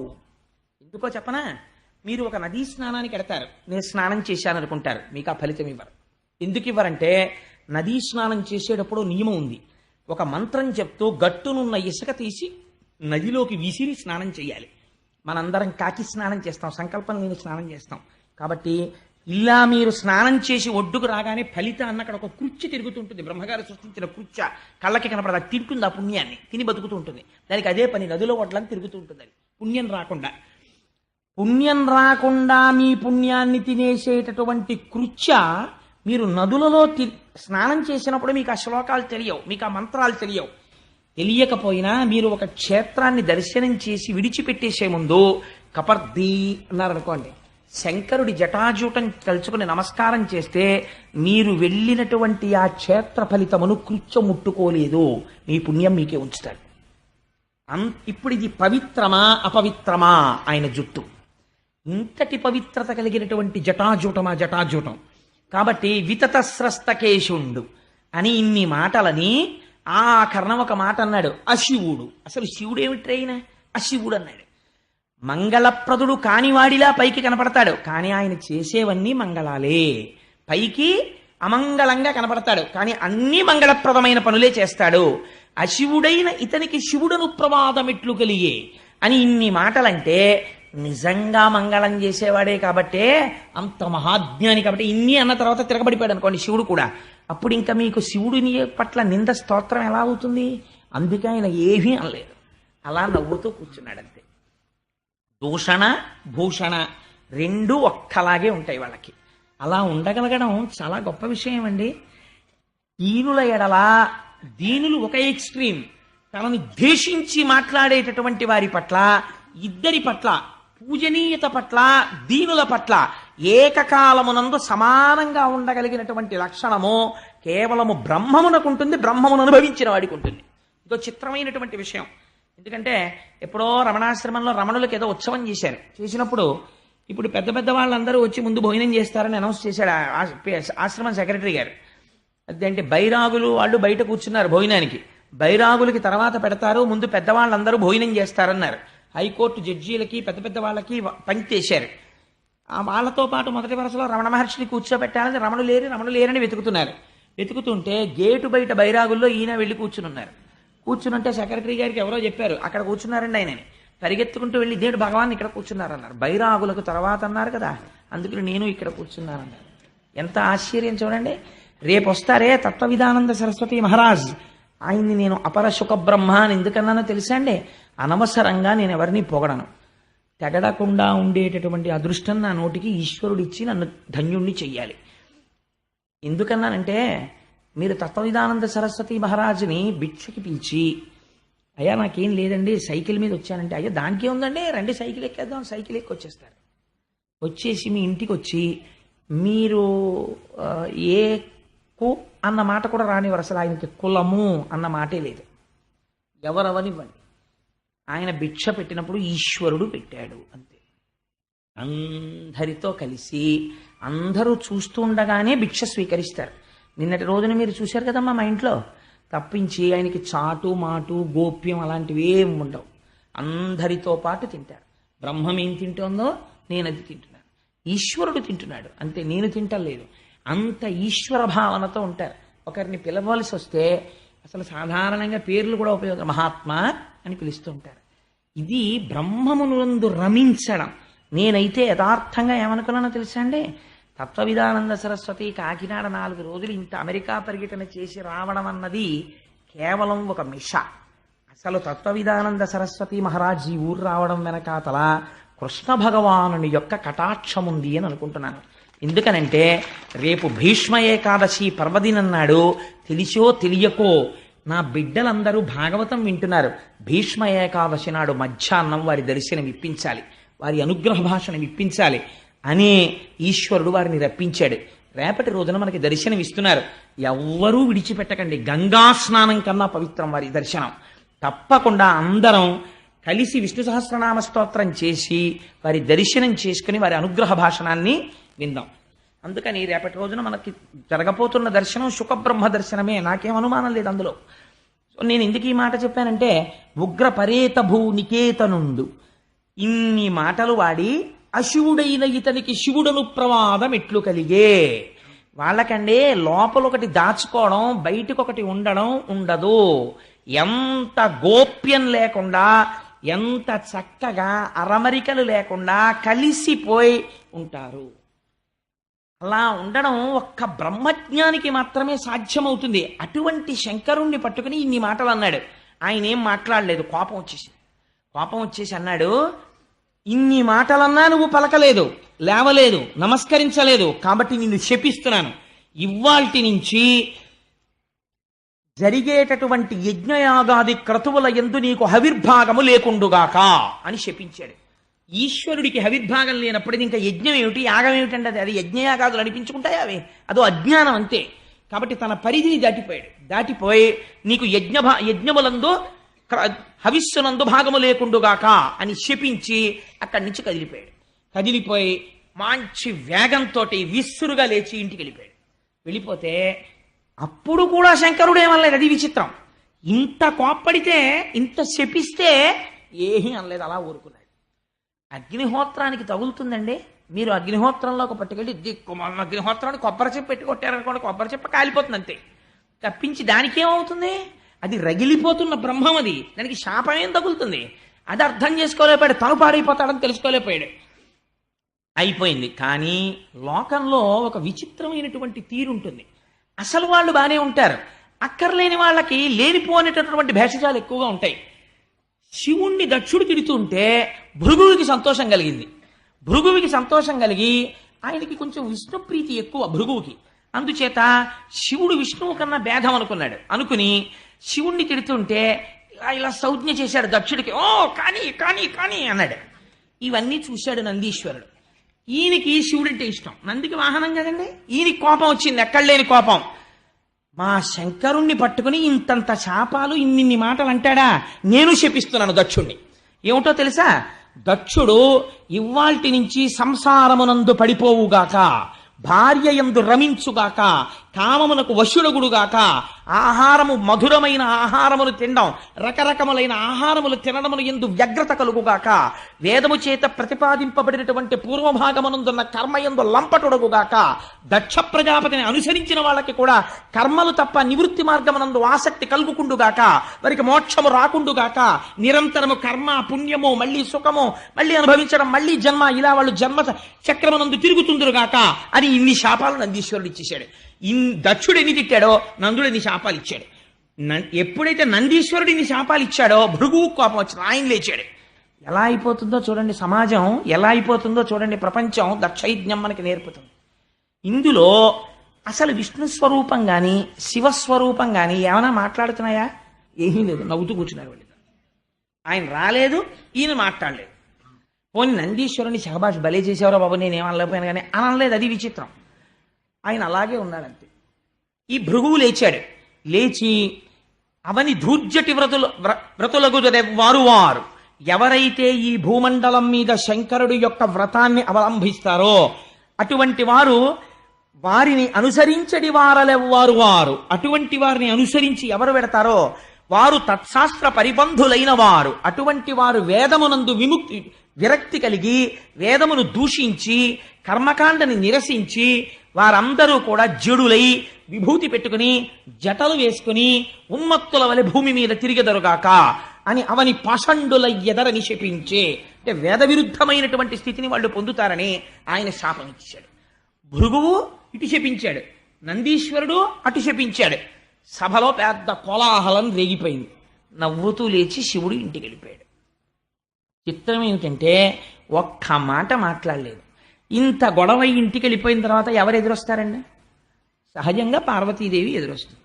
పార్వతీదేవి ఎదురొచ్చిన తరువాత శంకరుడు ఏమనాలి? ఇవాళ సభలో ఎంత అల్లరైందో తెలుసా, మీ నాన్నగారు నన్ను ఏమన్నారో తెలుసా అని జరిగిందంతా చెప్పాలి కదా పార్వతీదేవికి. ఆయన అసలు చెప్పలేదు. అంటే ఎందుకు చెప్పలేదండి? ఇక్కడికి వెళ్ళలేదు. ఇక్కడికి ఏది విడుతుందో అది కదా మనం చెప్తాం. ఆఫీస్ నుంచి ఇంటికి వస్తూనే ఈశ్వరి నీకు మంచి వార్త చెప్తాను, ఇలా రండి, ఉండండి బాబు కాఫీ పెడుతున్నానంటే పెడదగాలి దిక్కు మళ్ళీ కాఫీ, ఇలా నీకు మంచి విషయం చెప్తాను. ఎప్పుడు పిలుస్తావు? ఇక్కడ నీకు ఏదో ప్రవేశించింది, అది చెప్పేయాలని సంతోషం, అందుకని పిలుస్తావు. కానీ ఆయన అసలు ఏమీ చెప్పలేదు. అంటే మామగారు ఇన్ని మాటలన్నా ఆయనకి లోపలికి వెళ్ళలేదు. ఆయన భక్తు భర్గుడు, ఆయనకి ఎందుకు ఎడుతుంది? ఆయనకి వెళ్ళలేదు. కానీ కొన్నాళ్ళు అయిపోయింది, దక్షుడు మాత్రం కక్ష వదిలిపెట్టలేదు. ఎలాగైనా సరే అవమానించాలి రుద్రుణ్ణి. ఎందుకు అవమానించాలి? నేను ఇన్ని మాటలు అన్నాను, కనీసం మా అమ్మాయికి వెళ్ళి చెప్పలేదు, మా అమ్మాయి ఫోన్ చేయలేదు, నాన్నగారు మీరు ఇలా అన్నారు కానీ. అంటే ఫోన్ చేయలేదంటే ఆ రోజుల్లో ఫోన్లు ఉన్నాయా అని కాదు, వాళ్ళ అమ్మాయి అన్నట్టు, వాళ్ళు బాధపడినట్టు, వాళ్ళు కొంచెం చిన్నబుచ్చుకున్నట్టు ఎవరూ చెప్పట్లేదు. ఆయన పూర్వంలాగే హాయిగా సాయంకాలం ఎప్పటికి ఇంటికి వెళ్ళిపోయాడండి, మళ్ళీ మొదలెట్టేశాడు డాన్సు. జటాటవీ గలజ్జల ప్రవాహ పావిత స్థలే గలేవలం జలంబితాం భుజంగతుంగ మాలికాం ఢమడ్డమడ్డమడ్డమర్నినాదమడ్డవర్వయం చకార చండ తండవంతనోతున శివ శివం అని మళ్ళీ నాట్యం చేసేస్తున్నాడు. తన పనిలో తానున్నాడు, హాయిగా జ్ఞానబోధ చేస్తున్నాడు. మీరు నోరు వేసుకొని అలా తిట్టారా, భృగు తిట్టాడు, నంది తిట్టాడని పట్టించుకునేది రాత్రి బాగున్నాడు అంతే. ఆయన పనిలో ఆయన ఉన్నాడు అన్నారు. ఇప్పుడు మళ్ళీ అలా కాదరా, ఏదో ఒకటి చెయ్యాలి అవమానించడానికి. కాబట్టి ఇప్పుడు ఒక కొత్త వ్రతం ఒకటి మొదలుపెట్టాడు. దాన్ని ఒక నిరీశ్వర యాగం, అంటే నేను శంకరుడికి హవిర్భాగములు లేని యాగం చేస్తాను.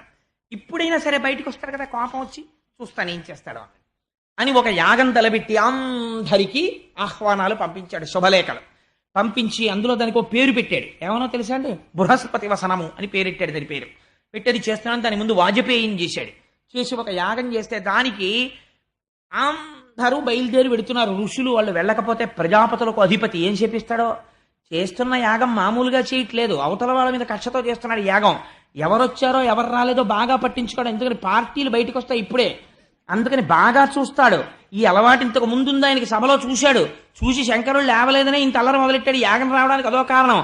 అప్పుడు సభలోనే అంతలా చూశాడు. ఇప్పుడు వెళ్ళకపోతే చూడడం, లేనిపోను కూడా ఎందుకు వచ్చిందండి, వెళ్ళి ఏదో ఒకసారి నమస్కారం పెట్టి షేక్ హ్యాండ్ ఇచ్చి చాలా బాగా జరగాలండి, ఆల్ ది బెస్ట్, మీ యాగం బాగా జరగాలని ఒక మాట నేర్చేస్తే మనకి ఏ గొడవ ఉండదు పదండి అన్నారు.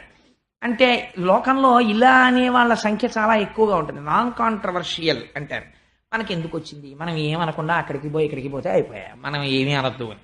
అందుకని అందరూ దక్షుడి సభకు వస్తున్నారు. రాని వాళ్ళు ముఖ్యమైన వాళ్ళు ఉన్నారు, వాళ్ళు జ్ఞానం ఉన్నవాళ్ళు, వాళ్ళు రాకూడదు.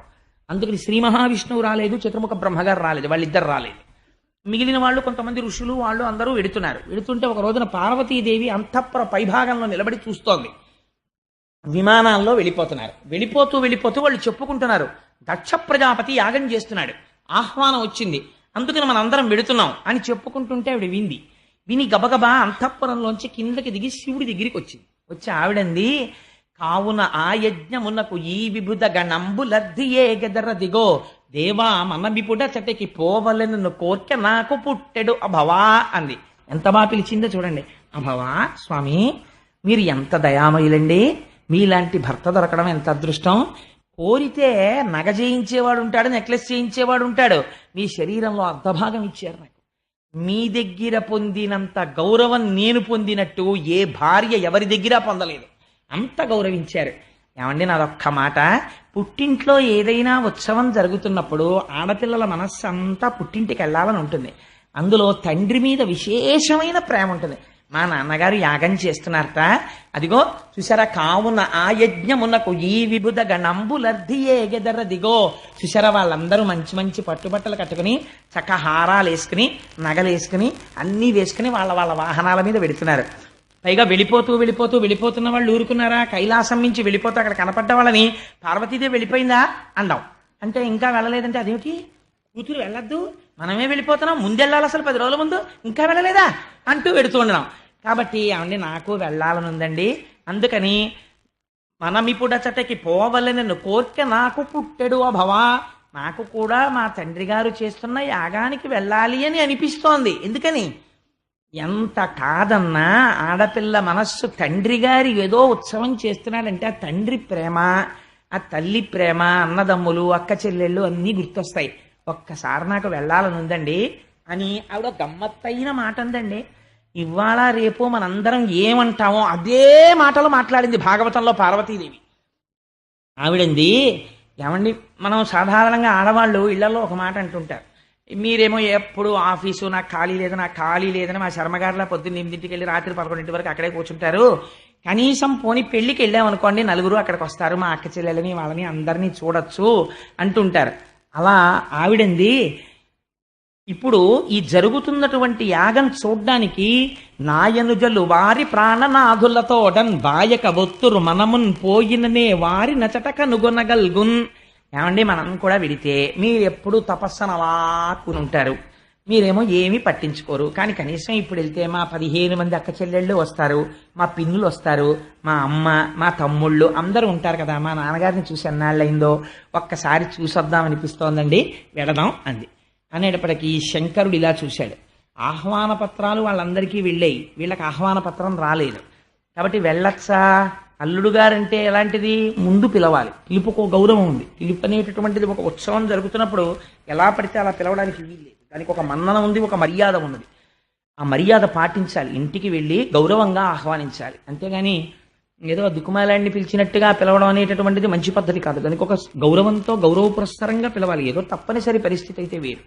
సరే, అందుచేత ఆ పిలిచేటప్పుడు మనకి రాలేదు కదా ఆహ్వానం అన్నట్టుగా చూస్తున్నాడు శంకరుడు. మరి వాళ్ళందరికీ ఎలా తెలిసింది ఆహ్వానాలు వెళ్ళాయి కదా, మన ఎవరు పిలిచారని విడదాం అని చూస్తున్నాడని పసిగట్టేసింది. ఆయన మనస్సు తెలియని ఇల్లాలా మా తల్లి. అందుకని ఆవిడంది, ఏమండి పిలవలేదు అందుకే కదా మనం వెళ్ళకూడదు అన్నట్టుగా మీరు చూస్తున్నారు. అనయము పిలవకయుండం చన అనుచిత మందువేని జనకు గురు సుహృత్ జననాయక గేహములకు చనుచుందురు పిలవకున్న సజ్జనుల ధిప. ఎంత గొప్ప మాట చెప్పిందో చూడండి. ఏమండి పిలుపు అనేది ఎవరెవరి దగ్గర నుంచి వస్తే మాత్రమే వెళ్ళాలో తెలుసా? మిగిలిన వాళ్ళు పిలిస్తే వెళ్ళాలి, కానీ కొంతమంది పిలవకపోయినా వెళ్ళి తీరాలి. అలా ఎవరెవరిళ్ళకి వెళ్ళాలో తెలుసా? అనయము పిలవకయుండం చన అనుచిత మందువేని. పిలవకుండా మనం ఎలా పెడతాం పార్వతి అంటారేమో స్వామి. వెళ్ళొచ్చు. ఎక్కడెక్కడికో తెలుసా? జనక తండ్రి గారింటికి పిలవకుండానే ఆడపిల్ల వెళ్ళొచ్చు. ఎందుకంటే చతుర్థి విభక్తి వేసి కన్యాదానం చేయడు, అందుకని వెళ్ళొచ్చు.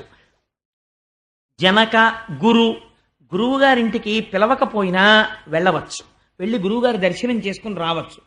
సుహృత్ మంచి స్నేహితుడు, మనసెరిగినటువంటి స్నేహితుడు. ఆ సుహృత్ అనిపించుకోవాలి అంటే ఆయన మన్నేం పిలవలేదు కదా మనం వెళ్ళక్కర్లేదు అనకూడదు. ఎప్పుడో అప్పుడు ఒకసారి వెళ్ళి చూసి వస్తూ ఉండాలి స్నేహితుడిని. అందుకని సుహృత్ జననాయక, రాజుగారి ఇంటికి వెళ్ళి రావచ్చు. రాజుగారు పిలవలేదు కాబట్టి మనం వెళ్ళలేదు అనకూడదు, రాజు ఇంటికి వెళ్ళాలి. సుహృత్ జననాయక గేహములకు చనుచుందురు పిలువకున్న సజ్జనుల దిప. ఎంత గొప్ప మాట జోడించిందో చూడండి. సజ్జనులైన వాళ్ళు పిలవకపోయినా పెడతారు ఇక్కడికంది. అంటే ఇప్పుడు వెళ్ళకపోతే పిలుపు లేదని నువ్వేమైపోతావు, కాబట్టి మనం వెళ్ళొచ్చు అంది ఆవిడ. ఆవిడ తెలివి తక్కువదండి, ఆవిడ మహాతల్లి, ఆవిడ సాక్షాత్ విద్యాస్వరూపిణి.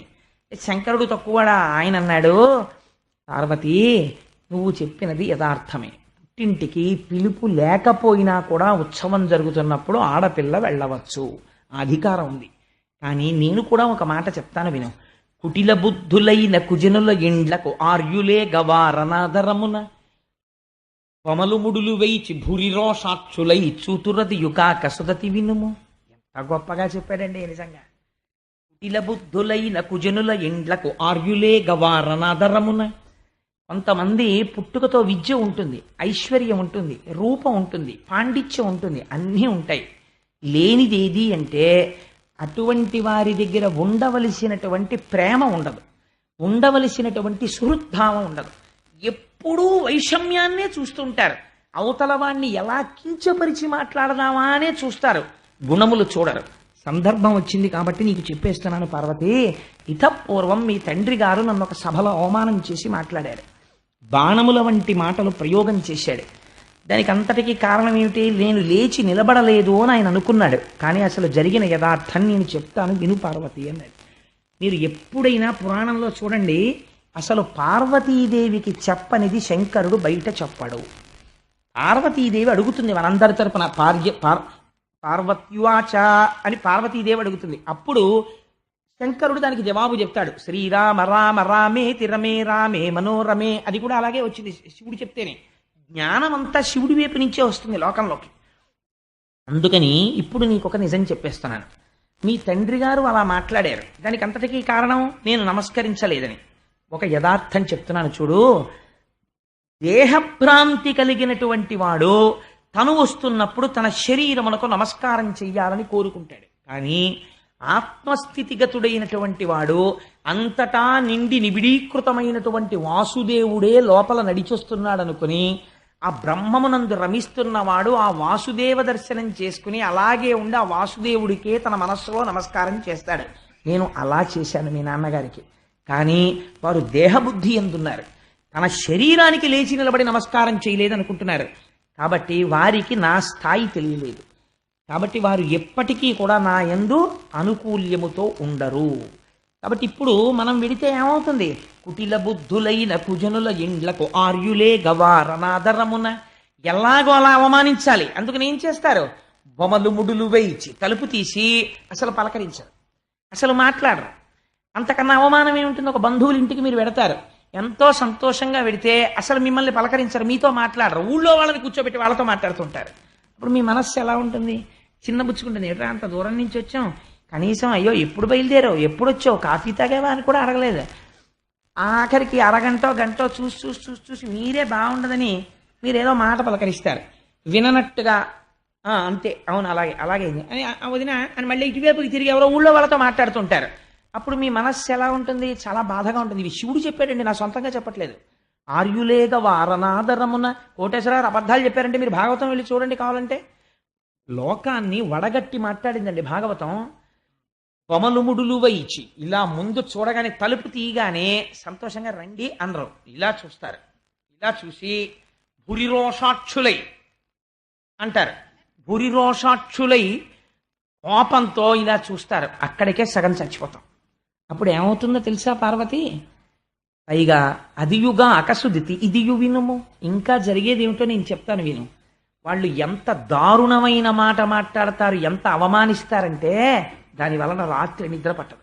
ఇంటికొచ్చి నీ ఇంట్లో నీ మంచం మీద నువ్వు పడుకుంటే ఆ మాటలే శూలాల్లా గుచ్చుకుంటుంటే నిద్రపోక కన్నులంబట నీరొస్తుంది. కాబట్టి బంధువైనా సరే ఆదరణ లేనివాడైనప్పుడు వాడు ఎంత గొప్పవాడైనా వాడి గడప తొక్కకుండా ఆర్యులు ఉండవచ్చు. అంతకన్నా దూరపు బంధుత్వం ఉన్న వాళ్ళ ఇంటికి వెళ్ళు, దగ్గర బంధుత్వమైన వాళ్ళ ఇంటికి వెళ్ళక్కర్లా. ఎందుకు వెళ్ళక్కర్లా? వాళ్ళకి మర్యాద తెలియదు, ప్రవర్తన తెలియదు, అందుకని వెళ్ళక్కర్లేదు నువ్వు. ఆర్యులే, ఇది భాగవతం చదువుకున్నవాడైతే అలా వెళ్ళకపోతే వాడు ఎందుకు తప్పు పట్టడానికి వీల్లేదు. వీడు మా ఇంటికి రాడు అక్కడికి వెడతాడే అని అడగడానికి వీల్లేదు. నీ ప్రవర్తన మార్చుకో, వాడు వస్తాడు నీ ఇంటికి. ఈ శంకరుడు చెప్పిన తీర్పు. అందుకని నా సొంత అన్నదమ్ముడు ఒక ఊరిలో ఉండి, అన్నదమ్ముడైతే మళ్ళీ నీతి వేరు, తనకి పెదతండ్రి పినతండ్రి పిల్లలు ఉన్న ఊళ్ళోనే దూరబంధువు ఉన్నారనుకోండి, పెదతండ్రి పిల్లలు పినతండ్రి పిల్లలకు మర్యాద తెలియనప్పుడు నువ్వు దూరబంధువు ఇంటికి వెళ్ళొచ్చు, తప్పులేదు. ఎందుచేత? కుటిల బుద్ధులైన కుజనుల ఇండ్లకు వార్యులేక వారనాదరమున బొమలు ముడిలు వేయిచి భూరిరోషాక్షులై చూతురదియు కాక ఇది ఇసురతి వినుము. శంకరుడు నిర్దాక్షిణ్యంగా తీర్పు చెప్పాడు. అందుకని మనం వెళ్ళకూడదు పార్వతి. ఇంకొకటి చెప్పనా? ఇను ఉత్కృష్టుండకు దక్షుని సుతలలో ప్రియసుతవైనను నా అనుబంధముచే జనకునిచే పూజబడయ జాలవు తరుణి. నువ్వు దక్ష ప్రజాపతి యొక్క కుమార్తెలలో చాలా ఇష్టమైన పిల్లవి. ఎందుకని? కడగొట్టున 16వ దానిగా పుట్టావు. కలశ పాధోరాశి గర్భవీ చిమ తల్లి కడుపారనెవ్వాని కన్న తల్లి అంటారు. తల్లికిట ఆఖరణ పుట్టిన పిల్లలంటే చాలా సంతోషంగా ఉంటుందట, తండ్రికి పైన పుట్టిన వాడంటే ఇష్టం ఉంటుంది, రామాయణంలో చెప్తారు. అందుకని ఆఖరణ పుట్టినటువంటి దానివి కాబట్టి సహజంగా మీ తల్లికి మీ తండ్రి గారికి కూడా నువ్వంటే ఇష్టమే. కానీ నేను చెప్తున్నాను చూడు, నీ యందు ప్రీతి ఉండవచ్చు, కానీ ఇవాళ నువ్వు దక్షుడి కూతురిగా ఆయన చూడడం, నిన్ను అవమానిస్తే నన్ను అవమానించినట్లే అని నా అనుబంధముచే నువ్వు నాకు భార్యమైన కారణం చేత జనకునిచే పూజ బడయ జాలవు తరుణి, నీ తండ్రి గారు నిన్ను పూజించడు. ఆ తర్వాత నువ్వు చాలా బాధపడిపోతావు, మరణ సదృశమైన వేదన పొందుతావు అలాంటి వాళ్ళు ఇళ్ళకెడితే. కాబట్టి వెళ్ళకు, తప్పు లేదని చెప్పాడు. ఆవిడంది, కానీ నాకు వెళ్ళాలని అనిపిస్తోంది అంది. నువ్వు వెళ్ళి రావచ్చు అన్నాడు, నువ్వు వెళ్ళవచ్చు అన్నాడు. ఆయన త్రికాలజ్ఞుడు, ఆయనకి తెలియదండి. అనేసరికి తల్లి గబగబా పక్కన పరమశివుడు రావట్లేదు అన్న బాధతోటే బయలుదేరింది. అబ్బో ఏమి వర్ణన చేస్తారో, ఆ కాళ్లకున్నటువంటి గజ్జలు మోగుతుండగా పట్టుపుట్టం కట్టుకుని అమ్మవారు బయలుదేరితే వెంటనే శివుడు సైగ చేశాడు. ప్రమథగణాలందరూ అమ్మవారు ఆడుకుంటూ వెళ్ళడానికి పూలబంతులు, మధ్యలో చూసుకోవడానికి అద్దాలు, పెట్లతో బంగారు ఆభరణాలు, చీనాంబరాలు అన్నీ పట్టుకుని అమ్మవారి వెనకాతల ఎందుకైనా మంచిదని రక్షణగా మణిభద్రుడితో కలిసి ప్రమథగణాలు బయలుదేరాయి. అందరూ కలిసి పుట్టింటికి వచ్చారు. వచ్చేటప్పటికి దక్ష ప్రజాపతి ఎదురుగుండా కూర్చున్నాడు. దక్ష ప్రజాపతి పరివారం అంతా కూర్చునున్నారు. ఆ యాగం దేనికోసం చేస్తున్నాడు? శివుణ్ణి అవమానించడానికే చేస్తున్నాడు. వృషభ వాహనం దిగి పార్వతీదేవి ఇంట్లోకి వస్తోంది. ఏ తల్లి అనుగ్రహం ఉంటే పసుపు కుంకాలు నిలబడతాయో, ఏ తల్లి అనుగ్రహం ఉంటే ఐశ్వర్యం వస్తుందో, అటువంటి తల్లి నడిచి వస్తోంది తన కూతురై దాక్షాయణి అని పేరు పెట్టుకుని. లేవలేదు, పలకరించలేదు. పలకరించకపోతే పోతనగారు అంటారు, ఆ తల్లి ఇంత కష్టపడి వెడితే చనుదించిన యమ్మగువను జననియు సోదరులు తప్ప సభలోని వారెవ్వరు దక్షుని భయము వలన అనయము పలుకరింపరైరి మహాత్మా. కనీసం ఆ దక్ష ప్రజాపతి యొక్క భార్య, అక్క చెల్లెళ్ళు తప్ప, అన్నదమ్ములు తప్ప దక్షుడు ఏమ్మా వచ్చావా అని కూడా అనలేదు. ఇంత ప్రేమగా చూసే తండ్రి అమ్మ నువ్వు వచ్చావా అమ్మ రా అని అనలేదు. ఇది ఇక్కడ భర్తని నిందించాడు. తను వచ్చింది, అమ్మ వచ్చావా అని కూతురు మీద ప్రేమ చూపించలేదు. చాలా బాధపడింది. ఆ తల్లి వచ్చింది, పిన్నులు వచ్చారు, అన్నదమ్ములు వచ్చారు, పలకరించారు. సభామంటపంలోకి వెళ్ళింది, ఒక్కళ్ళు ఆవిడ్ని పలకరించలేదు. ఎందుకు పలకరించలేదు? దక్షుని భయము వలన. ఎవరు పలకరిస్తే ఏం శపిస్తాడో, అవమానించడానికే కదా చేస్తున్నాడు యాగం. అందుకనే దానిలా తీరా వెళ్ళి ఎంతంత పాపం మూట కట్టుకుంటారో చూడండి. ఎవ్వరూ పలకరించకపోతే ఆవిడ చాలా ఖేదం పొందింది. ఆఖరికి యాగమంటపంలో అమ్మ అలా కూర్చో అని అనలేదు. అనకపోతే మణిభద్రుడు అన్నవాడు చూశాడు. అమ్మవారు ఉగ్రమైన తేజస్సుతో చూస్తోంది, సమస్త బ్రహ్మాండములను కాల్చేస్తుందా అన్నట్లు. ఇప్పుడు చూశాడు. చూసి విచ్చుకత్తులు పైకి తీశారు. చంపి అవతల పారేస్తాం ఈ దక్షుణ్ణి అన్నారు. అమ్మవారి కోపం. అమ్మవారు వారించింది, చంపకండి అని పిలిచింది. దక్షుణ్ణి ఇలా రా అంది. వచ్చాడు, నిలబడ్డాడు. ఏమిరా నీ అహంకారం? నీ చిత్తం వచ్చినట్టు కూశావా పరమశివుణ్ణి పట్టుకుని? ఇప్పుడు చెప్తున్నాను నీకు ఒక మాట. పరగచితాస్తి భస్మ నృకపాలధరున్ ఉగ్రపరేత భూచరుండని పిశాచయుక్తుడని శర్వున మంగళగాతలంపరెవ్వరున్ మరి అవ్వాక్పతి ముఖ్యులం మహాత్ము పాద సరోజ రేణువులు సమ్మతి దల్పరె మస్తకంబులన్ అని అడిగింది. నువ్వు మాట మాట్లాడితే ఒక మాట చెప్తున్నావని నాకు తెలిసింది. ఎప్పుడు మాట్లాడినా పరగచితాస్తి భస్మ, బూడిద రాసుకుంటాడు, భూతప్రేతాలతో తిరుగుతాడు, శ్మశానంలో ఉంటాడని కారు కూతలు కూస్తున్నావు శంకరుణ్ణి ఉద్దేశించి. నీ హద్దు నువ్వు తెలుసుకున్నావా? నీకెప్పుడైనా తెలుసా ఎందుకు తిరుగుతాడో? శివుడు పైకి ఎంత అమంగళంగా కనపడతాడో లోపల ఎంత మంగళకరుడో ఎప్పుడైనా విచారణ చేశావా? ఓరి చేతకాని చవట, శివుడే అంత అమంగళకరుడైతే ఆ వాక్పతి ముఖ్యులం మహాత్ము చరణ సరోజములన్ సమ్మతి దాల్పరే మస్తకంబులన్, ఏ చతుర్ముఖ బ్రహ్మ బొటనవేల్లోంచి నువ్వు పుట్టావో ఆ బ్రహ్మగారు పరమశివుడి యొక్క పాదరేణువుల్ని తల మీద చల్లుకుంటున్నాడు నాకు శక్తి రావాలని. బ్రహ్మగారిని చూసేనా నీకు బుద్ధి రాలేదరా? ఇంకా ఎందుకు మాట్లాడుతున్నావు? శంకరుడి గురించి తక్కువ చేసి ఎందుకు మాట్లాడుతున్నావు? శివ అన్న మాట నోటి వెంట వస్తే కొన్ని కోట్ల జన్మలలో చేసినటువంటి మహాపాతకములు దగ్ధమవుతాయి. అటువంటి శివనామాన్ని పట్టుకుని తక్కువ చేసి మాట్లాడతావా? పవి పుష్పంబగు అగ్ని మంచగు నాకూపారంబ భూమిస్థలంబగు శత్రుండతిమిత్రుడు విషము దివ్యాహారమౌ నెన్నగా అవనీ మండలి లోపలం శివ శివేచ్ఛాభాషణోల్లాసకిన్ శివ నీ నామము సర్వవశ్యకరమౌ శ్రీకాళహస్తీశ్వర అంటాడు దూర్జటి. శివనామం చెప్పుకున్న వాడికి లోటు లేదు. పవి పుష్పంబగు, రాయి కూడా పువ్వు అయిపోతుంది, సముద్రము భూమి అయిపోతుంది, వజ్రము పూలదండ అయిపోతుంది.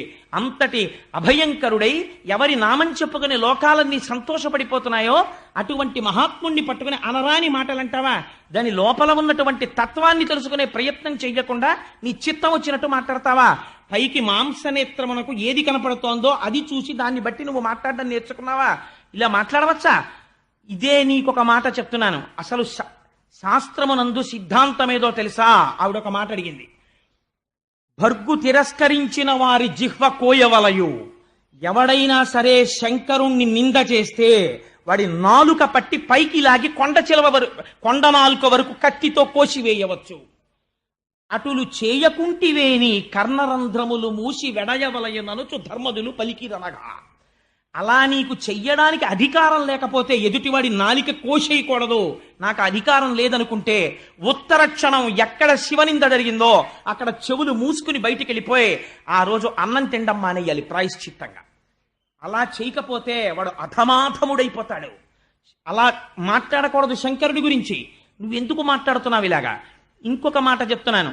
జనుల అజ్ఞానమునన్ భుజించిన జుకుప్సంబైన అన్నంబు సయ్యన వెళ్ళించి పవిత్రుడైన గతి ధర్మాత్ముండు ఈశ్వరుడు అఘను దుష్టాత్ముండవై నిందించిన నీ తనూభవయనంగా నోర్వా ఈ హేజభాజనమైన శరీరమును విడిచి భాస్వచ్ఛుద్ధి ప్రాపించదన్నది.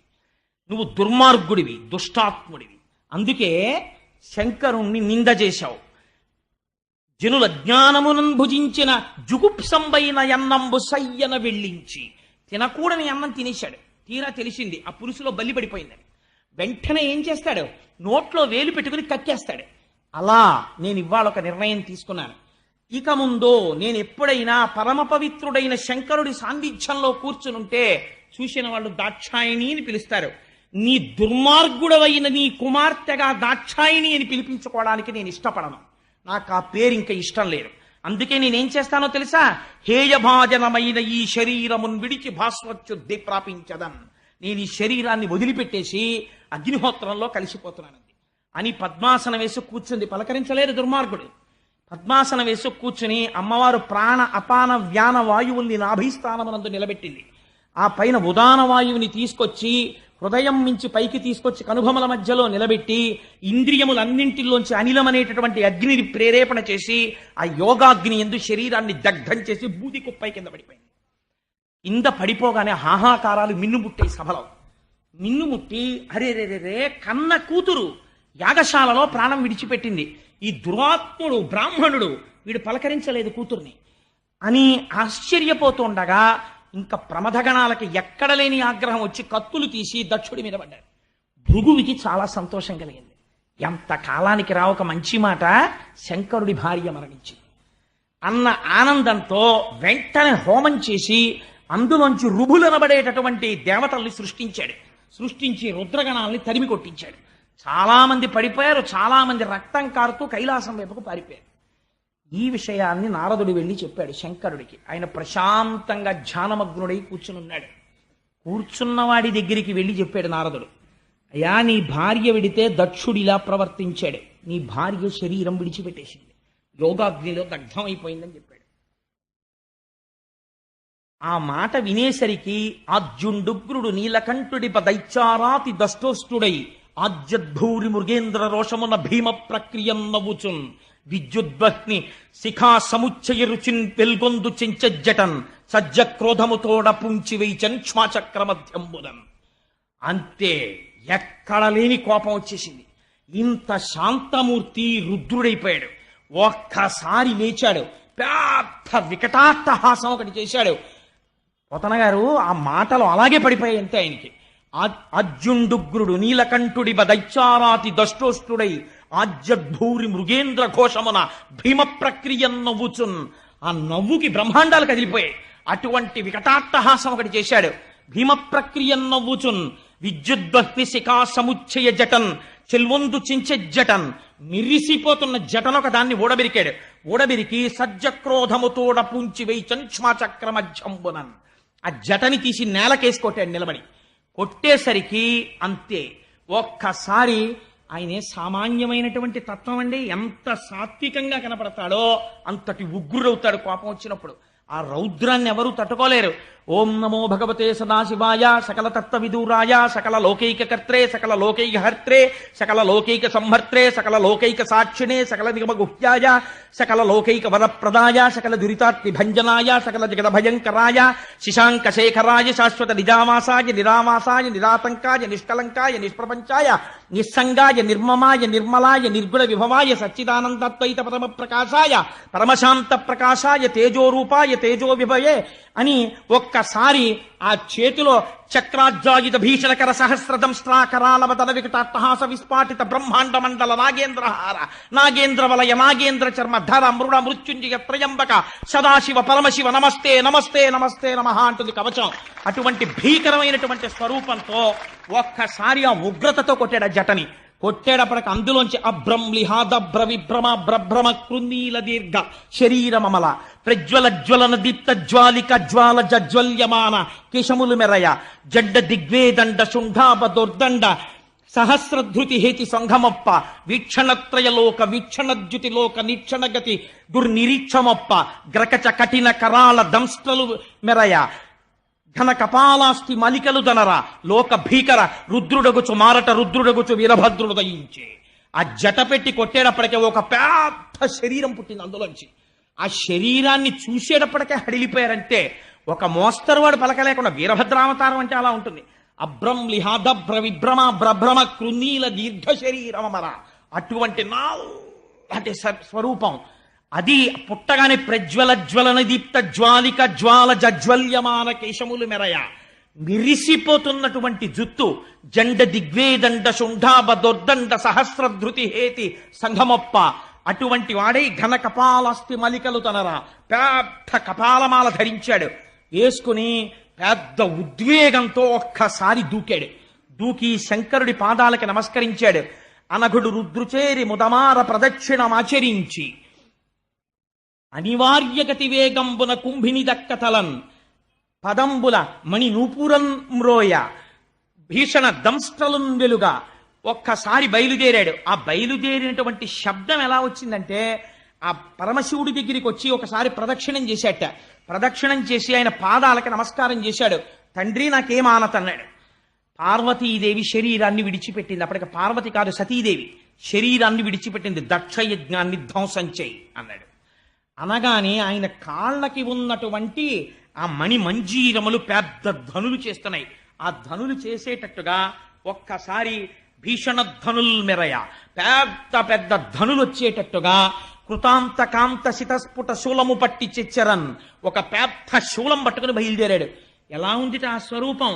ప్రళయతాండవం చేసి లోకాలన్నింటినీ లయం చేసేసే ముందు ఈ భూమండలాన్ని మోసేటటువంటి 4 ఏనుగుల్ని శంకరుడు తన త్రిశూలానికి గుచ్చి భుజం మీద వేసుకుని ప్రళయతాండవం ఎలా చేస్తాడో అలా బయలుదేరాడు. బయలుదేరితే ఆ ధ్వనితో ప్రమదగణాలన్నీ వచ్చేస్తున్నాయి. వచ్చేస్తుంటే యాగంలో ఉన్న వాళ్ళు విన్నారు ఆ శబ్దాన్ని. విని ఏమిట్రా ఈ శబ్దం, ఇంతకు ముందు ఎప్పుడూ వినలేదు, ఏం జరుగుతోందన్నారు. దక్ష ప్రజాపతి భార్య అనుకుంది ఉపద్రవం వచ్చేసింది, మా ఆయన చెయ్యకూడని పని చేసేశాడు అనుకుంది. ఇంతలోకి అక్కడ ఉన్న వాళ్ళందరూ అనుకున్నారు, ఒరే ఎటువంటి వాడరా మహానుభావుడు, అట్టి దేవుని ఈశ్వరు అభవు సద్గుణశాంద్రు అటువంటి వాణ్ణి రోషింపచేసిన మనకు కల్గునే మంగళములు పద్మ గర్భునకునైనా అటువంటి దేవుడు పిలిస్తే చాలు శంభో శంకర అంటే చాలు ప్రసన్నమైపోతాడు. అటువంటి వాణ్ణి రోషింపచేశాం, కోపం వచ్చేట్టు చేశాం. ఇక్కడండి ఒక పెద్ద రహస్యాన్ని దాచారు. శంకరుడికి రోషం రాదు, ఏం చేసినా రాదు. అలా వచ్చేస్తే జ్ఞాని ఎందుకు అవుతాడండి? భర్గతత్వం పోలేదు, మరి ఇక్కడ పోయిందా లేదా కోపం వచ్చేసి? ఏమండి మీరు అంత నూరేసు చెప్పారే ఇంతటిదాకా భర్గుడు భర్గుడు భర్గుడని, మరి ఇప్పుడు కోపం వచ్చింది కదా అని మీరు అడగచ్చు. ఇక్కడ వేదం ఏం చెప్పిందో తెలుసా అండి? పిల్లలు గాడి తప్పిపోతే పిచ్చ పిచ్చ మాటలు మాట్లాడడం మొదలెడితే, పార్టీలు కడితే, లేనిపోనిటువంటి విషయాల్ని తీసుకొస్తే ఈశ్వరుడి విషయంలో భగవంతుడు రుద్రుడవుతాడు. పిల్లలకి బుద్ధి చెప్పించవలసి వచ్చినప్పుడు అమ్మవారు శివా విశ్వస్య భేషజీ, పిల్లలకి ఒక రోగానికో మందెయ్యాలనుకుంటుంది. ప్రశాంతంగా కూర్చున్న తండ్రిని రేకెత్తిస్తుంది. అప్పుడు ఆయన ఏమవుతాడు? శివుడు రుద్రుడవుతాడు. అప్పుడు ఎవరాపలేరు, అప్పుడు అనుభవిస్తాడు. ఆ రుద్రుడై వస్తాడు. వస్తే ఏమైంది? వీరభద్రుడు ఉదయించాడు. అసలు ఆయన రానేలేదో జటెట్టి కొట్టాడంతే. ఇంకా ఆయనే వస్తే ఎలా ఉంటుందో ఆలోచించండి. కొడితే అందులోంచి వీరభద్రుడు పుట్టాడు. కాబట్టి ఇప్పుడు మళ్ళీ ఎవరు ఆపాలి? మళ్ళీ ఆ రుద్రుణ్ణి శివుడు ఎవరు చేయాలి? శివా రుద్రస్య భేషజీ, మళ్ళీ ఆ రుద్రుణ్ణి శివుడిగా ఆవిడే చెయ్యాలి. ఎక్కడ చేసింది? లోకోపకారానికి హాలాహల భక్షణంలో ఆవిడే మళ్ళీ పిల్లల్ని రక్షించడానికి హాలాహల భక్షణం చేయించింది. ఇది అమ్మవారి యొక్క శక్తి. ఈయనతో వీళ్ళకి బుద్ధి చెప్పించాలి అనుకుంది. అందుకు వెళ్ళింది ఆవిడ. మొగుడి మాట వెనక వెళ్ళడం కాదు, వీళ్ళకు ఒక బుద్ధి చెప్పాలి దక్ష ప్రజాపతికి. లేకపోతే ఆవిడికి తెలియకపోవడం ఏంటండి? వెళ్ళి ఆవిడ శరీరం వదిలిపెట్టింది ఇప్పుడు, కానీ లేవడు రుద్రుడు కాడు. ఆవిడ ఎప్పుడూ శక్తి స్వరూపంగా అయ్యవారితోనే ఉంటుంది. అంతే వీరభద్రుడు వచ్చేశాడు. వచ్చేసి యజ్ఞమంటపాలన్నీ పడగొట్టేశారు. ఎంత గొప్ప యజ్ఞ ధ్వంసమో పడగొట్టేశారు. ఆ అగ్ని కార్యం చేసేటటువంటి మంటలు లేస్తున్నాయి. ఈ మంటలకి గౌరవం ఏమిట్రా అన్నారు. ఈ అగ్నిహోత్రుడు రుద్రుడు లేని యాగం జరుగుతుంటే ఇంత సహకరించి హవిస్సులు తీసుకెళ్తుండడమా? సిగ్గుండక్కర్లేదు అని మూత్రం పోసి ఆపేశారు ఆ యజ్ఞ అగ్నిహోత్రంలో ఉన్న ఆ యజ్ఞగుండాల్లో ఉన్న అగ్నిహోత్రాన్ని ఆపేసి భృగువు దగ్గరికి వెళ్ళాడు నందీశ్వరుడు. ఏమిరా నువ్వేనా ఆనాడు సభలో శంకరనింద జరుగుతుంటే ఇలా ఇలా కళ్ళెగరేసిన వాడివి నువ్వే కదా, ఇప్పుడు అనుభవిస్తావు దానికి శిక్ష అని గడ్డం కింద ఎడంచెయ్యేసి పట్టుకుని ముంజికాయని బొటనవేలు పెట్టి పైకెత్తేసినట్టు బొటనవేలుతో 2 గుడ్లు ఉత్తరించేశాడు. 2 కళ్ళు ఊడి కింద పడిపోయాయి. పడిపోయిన తర్వాత ఆ మీసాలు గడ్డాలు పట్టుకుని పీకేశారు పూర్తిగా. మీసం ఊడిపోయింది, గడ్డం ఊడిపోయింది. నెత్తురోడుతూ కింద పడిపోయాడు కళ్ళు కనపడకుండా. పూష అనబడేటటువంటి సూర్యుడున్నాడు, ఆయన దగ్గరికి వెళ్ళారు. ఏమయ్యా నువ్వు శంకరనింద జరుగుతుంటే పెద్ద నోరు తెరిచి నవ్వావు, ఇప్పుడు నీకు శిక్ష చూడని ఆ నోటిని గట్టిగా పట్టుకుని నొక్కారు. ఆయన 2 దవడలు తెరిచాడు. పూషదంత భిదవ్యగ్రోదక్షాత్తర హరోహర భగనేత్ర భిదవ్యక్త సహస్రాక్ష సహస్రపాత్ అని పేరు ఆయనకి. ఆ పళ్ళన్నీ పీకేశారు. పీకేస్తే బోసినోరు అయిపోయింది. అన్ని పళ్ళు పీకేసి నెత్తురు కారిపోతున్న నోటితో పూషణ వదిలేశారు. ఆఖరికి వీరభద్రుడు ఈయన దగ్గరికి వెళ్ళాడు, దక్ష ప్రజాపతి దగ్గరికి వెళ్ళి కింద పారేసి గుండెల మీద ఎక్కి కూర్చుని కత్తితో కంఠాన్ని కోసేశాడు. ఆ కంఠం తెగలేదు. ఆశ్చర్యపోయాడు. శరీరం అంతా మంత్రపూతమైపోయింది. ఎలా తుంచాలనుకున్నాడు. యజ్ఞ పశువు యొక్క శరీరాన్ని ఎలా తుంచేస్తానో అలా తుంచేస్తాను ఈ దుర్మార్గుడు శివనింద చేసినందుకు అని గుండెల మీద కుడికాలు వేసి తొక్కి పెట్టి తోటకూర కాడ తిప్పేసినట్టు కంఠాన్ని తిప్పేసి ఊడబెరికేసి దాన్ని తీసుకెళ్లి యజ్ఞంలో జరుగుతున్న అగ్నిహోత్రంలో పారేశాడు. యజ్ఞంలో కాలిపోయింది తల లేనటువంటి మొండెం పడిపోయి ఉండిపోయింది. బ్రాహ్మణులు చూసి హాహాకారాలు చేశారు. ఎంత దారుణం రా ఇది, ఇంత గొప్పగా దక్షయజ్ఞ ధ్వంసం జరిగిపోతోందని. ఎక్కడి వారాలు అక్కడ కాకావికలై పారిపోతున్నారు. దారి దొరికితే చాలని పారిపోతున్న వాళ్ళని రాళ్ల పెట్టి కొడుతున్నారు. రక్షించిన వాడు లేడు. జ్ఞాపకం పెట్టుకోండి. శివనింద ఎంత ప్రమాదకరమో, భగవంతుని యందు భేదదృష్టి ఎంత ప్రమాదకరమో పోతన గారు వ్యాసుల వారు భిక్ష పెట్టి చెప్తున్నారు జాతికి. ఈశ్వరుణ్ణి ఒక్కడిగా చూడడం నేర్చుకో, లేకపోతే పాడైపోతావు అని. ఏమైంది? అప్పుడు అందరూ కలిసి చతుర్ముఖ బ్రహ్మగారి దగ్గరికి పరిగెత్తారు. పరిగెత్తి ఆయన దగ్గరికి వెళ్ళాయా, పాపకర్మ చేసేశాం, చెయ్యకూడనటువంటి పని చేశాం, అక్కడ జరుగుతున్నటువంటి పరమశివుడికి హవిర్భాగములు లేనటువంటి యజ్ఞాన్ని చేశాం, దానివల్ల ఇంత ఉపద్రవం వచ్చింది, ఏం చెయ్యమంటావని అడిగారు. ఆయన అన్నాడు, మీకు అసలు బుద్ధుందిరా? మీరు క్రతుభాగార్హుండగు ఈశ్వరుడు పశుపతి శర్వు భర్గు దూరీకృత యజ్ఞభాగుని చేసిన మీరు యతిదోషులు దుర్మతులకు మీరింకన్ అన్నాడు. పరమేశ్వరుడికి యజ్ఞంలో హవిస్సులు లేకుండా యజ్ఞం చేశారా? కాల్సనా? ఎందుకురా యజ్ఞం అని అడిగాడు. ఎందుక యజ్ఞం? ఎందుక దుర్మార్గపు యజ్ఞాలు? మీకు చేస్తే యజ్ఞం సరిగ్గా చెయ్యాలి, అంతేకాని యజ్ఞం చేసి కాసేపు శంకరనింద చేయడం కోసం శివనింద చేయడం కోసం యాగాలు యజ్ఞాలా? ఎవడు చెప్పిన యజ్ఞాలు రా మీకు యజ్ఞాలు? మీరు చేసిన పని వల్ల మీరు దుర్మార్గులైపోతారా, పాడైపోతారన్నాడు. అయ్యా పాడయ్యిపోయాం, చావగొట్టేశారు, భృగువుకి కళ్ళు పోయాయి, పూషకి దంతాలు పోయాయి, మాకు ఒళ్ళంతా దెబ్బలు నెత్తురులు కారిపోతున్నాయి, చాలా మంది అక్కడే పడిపోయారు. ఇప్పుడు తిన్నది చాలు, నువ్వు తిట్టింది చాలు, మాకు మార్గం చెప్పన్నారు. ఒక్కటే మార్గం, ఎవరి పట్ల తప్పు చేశారో వాడి దగ్గరికి వెళ్ళి పడిపోండి. ఎందుకో తెలుసా?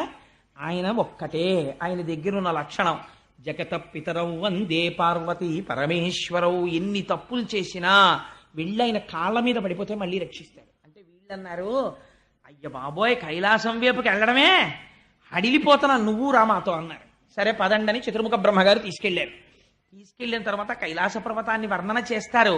అక్కడ ఎందరో సిద్ధులు, సాధ్యులు, తపస్సు చేసుకునే వాళ్ళు, దేవకాంతలు, చెట్లు, కలకూజితాలు, పక్షులు, మానస సరోవరం, అక్కడ ప్రవహిస్తున్నటువంటి నదులు, అందులో ఉండేటటువంటి హంసలు, ఆ రాచిలుకలు, అంతఃపురాలు, ప్రమదగణాలు, పరమ పవిత్రమై శంకరుడి చేత జ్ఞానబోధ చేయించుకుంటున్నటువంటి మహర్షులు, ఋషులు, సనకసనందనాదులతో ఉంది. అటువంటి కైలాస పర్వతం మీదకి వెళ్ళారు. వెళ్ళేటప్పటికీ అత్యంత ప్రశాంత చిత్తుడై, ఎట్టి పరిస్థితులలోనూ సూర్యకిరణం పడడానికి వీలు లేనంత పెద్దది పెరిగిపోయినటువంటి ఒక రావి చెట్టు కింద మౌనవ్యాఖ్యా ప్రకటిత పరబ్రహ్మతత్వం యువానం వర్షిస్తాం తే వసదృషిగణైరవృతం బ్రహ్మనిష్టై ఆచార్యేంద్రం కరకలిత చిన్ముద్రమానందరూపం స్వాత్మారామం ముదితవదనం దక్షిణామూర్తిమీడే. ఆయన కుడికాలు మీద ఎడమ పాదం పెట్టుకుని ఎడమ చేతిని తీసుకెళ్లి మోకాలు మీద పెట్టుకుని ఇలా చిన్ముద్ర పట్టి తన చుట్టూ కూర్చున్నటువంటి సనక సనందనాదులందరికీ మౌన వ్యాఖ్యతో జ్ఞానబోధ చేస్తున్నాడు. ఆయన ముఖమునందు ఏమాత్రము రోషము కాని కోపము కాని లేదు. వెయ్యవలసిన శిక్ష వేసేశాడంటే అక్కడతో అయిపోయింది. వేసేశాడు, కూర్చుని చక్కగా జ్ఞానబోధ మౌనంగా చేస్తున్నాడు. సనక సనందనాది మహర్షులందరూ ఆయన దగ్గర జ్ఞానబోధ తెలుసుకుంటున్నారు. నీకెందుకు వచ్చిన గొడవ, లేనిపోని గొడవ, శివనింద చేయడం. చతుర్ముఖ బ్రహ్మగారు వెళ్ళి పరమశివుడి ముందు నిలబడి స్తోత్రం చేశారు. అయ్యా, పిల్లలు తెలియదు, నీ పట్ల దోషం చేశారు, నువ్వు సాక్షాత్తు పరబ్రహ్మానివి, సృష్టి స్థితి లయ మూడు నీ యందు జరుగుతుంటాయి, తెలియనటువంటి వాళ్ళు ఈ రకంగా నీ పట్ల అపచార బుద్ధితో ప్రవర్తించారు. స్వామి, వీరిని క్షమించు, నువ్వెవరో నాకు తెలుసు అన్నాడు బ్రహ్మగారు. అని ఒక్క మాట చెప్తాను, ఒక్క పద్యం చాలండి. ఎంత గొప్ప పద్యం చెప్పాడంటే, స్వామి నువ్వెవరో తెలుసా, నిరంతరము కూడా అనయము వీడకయుండన్ ఎవ్వరినీ కూడా విడిచిపెట్టకుండా ఉంటూ శివశక్తి రూపమున క్రీడ సల్లుపు, శివశక్తుల యొక్క రూపంలో క్రీడ సల్పుతూ ఈ జగమంతా నటరాజతత్వం, నటరాజతత్వంలో కదులుతూనే ఉంటుంది. అందుకే నటరాజస్వామి ఒక చేతిలో ఢమరుక పట్టుకుంటారు. ఢమరుక పట్టుకుంటే ఢమరుక మోగితే ఆకాశ గుణకం, అందులోంచి శబ్దం ఆకాశతత్వం, అంటే ఆయన సృష్టి చేస్తాడు. ఆయన ముఖం నవ్వుతూ ప్రసన్నంగా ఉంటుంది, అంటే ఆయన స్థితికారకుడు. ఆయన ఇటువైపు చేతిలో అగ్నిహోత్రాన్ని పట్టుకుంటాడు, అంటే లయకారకుడు. సృష్టి స్థితి లయములు చేస్తూ ఈ పిండాండ బ్రహ్మాండములు అలా కలిసిపోతూనే ఉంటాయి. పంచభూతాల్లోంచి ఇందులోకి పంచభూతాలు వస్తాయి, మళ్ళీ ఇందులోంచి పంచభూతాలు మళ్ళీ బ్రహ్మాండంలోకి వెళ్ళిపోతుంటాయి. ఈ పిండాండ బ్రహ్మాండ నిరంతర సంయోగ క్రియ జరిపించడమే నటరాజతత్వం. ఆ నటరాజతత్వమై శివశక్తి రూపముల క్రీడ చల్లుపు ఊర్ణనాభిగతి ఈ విశ్వ జనన విలయ స్థితి హేతిభూతుండవగుచుండు విశరుద్ర. స్వామి నువ్వెవరో తెలుసా, ఊర్ణనాభిగతి. నువ్వు సృష్టి ఎలా చేస్తావో తెలుసా, సృష్టి చేయడానికి ఎక్కడి నుంచో ఏదో పట్టుకురావు, ఓ గోడ కట్టడానికి సిమెంటు ఇటకలు పట్టుకొచ్చినట్టు. ఊర్ణనాభిగతి, ఒక సాలెపురుగు ఓ గోడ మీదకి వస్తుంది, వచ్చి ఇక్కడ గూడు కడదాం అనుకుంటుంది. అలా అనుకోగానే దాని నోట్లోంచి లాలాజనం వస్తుంది.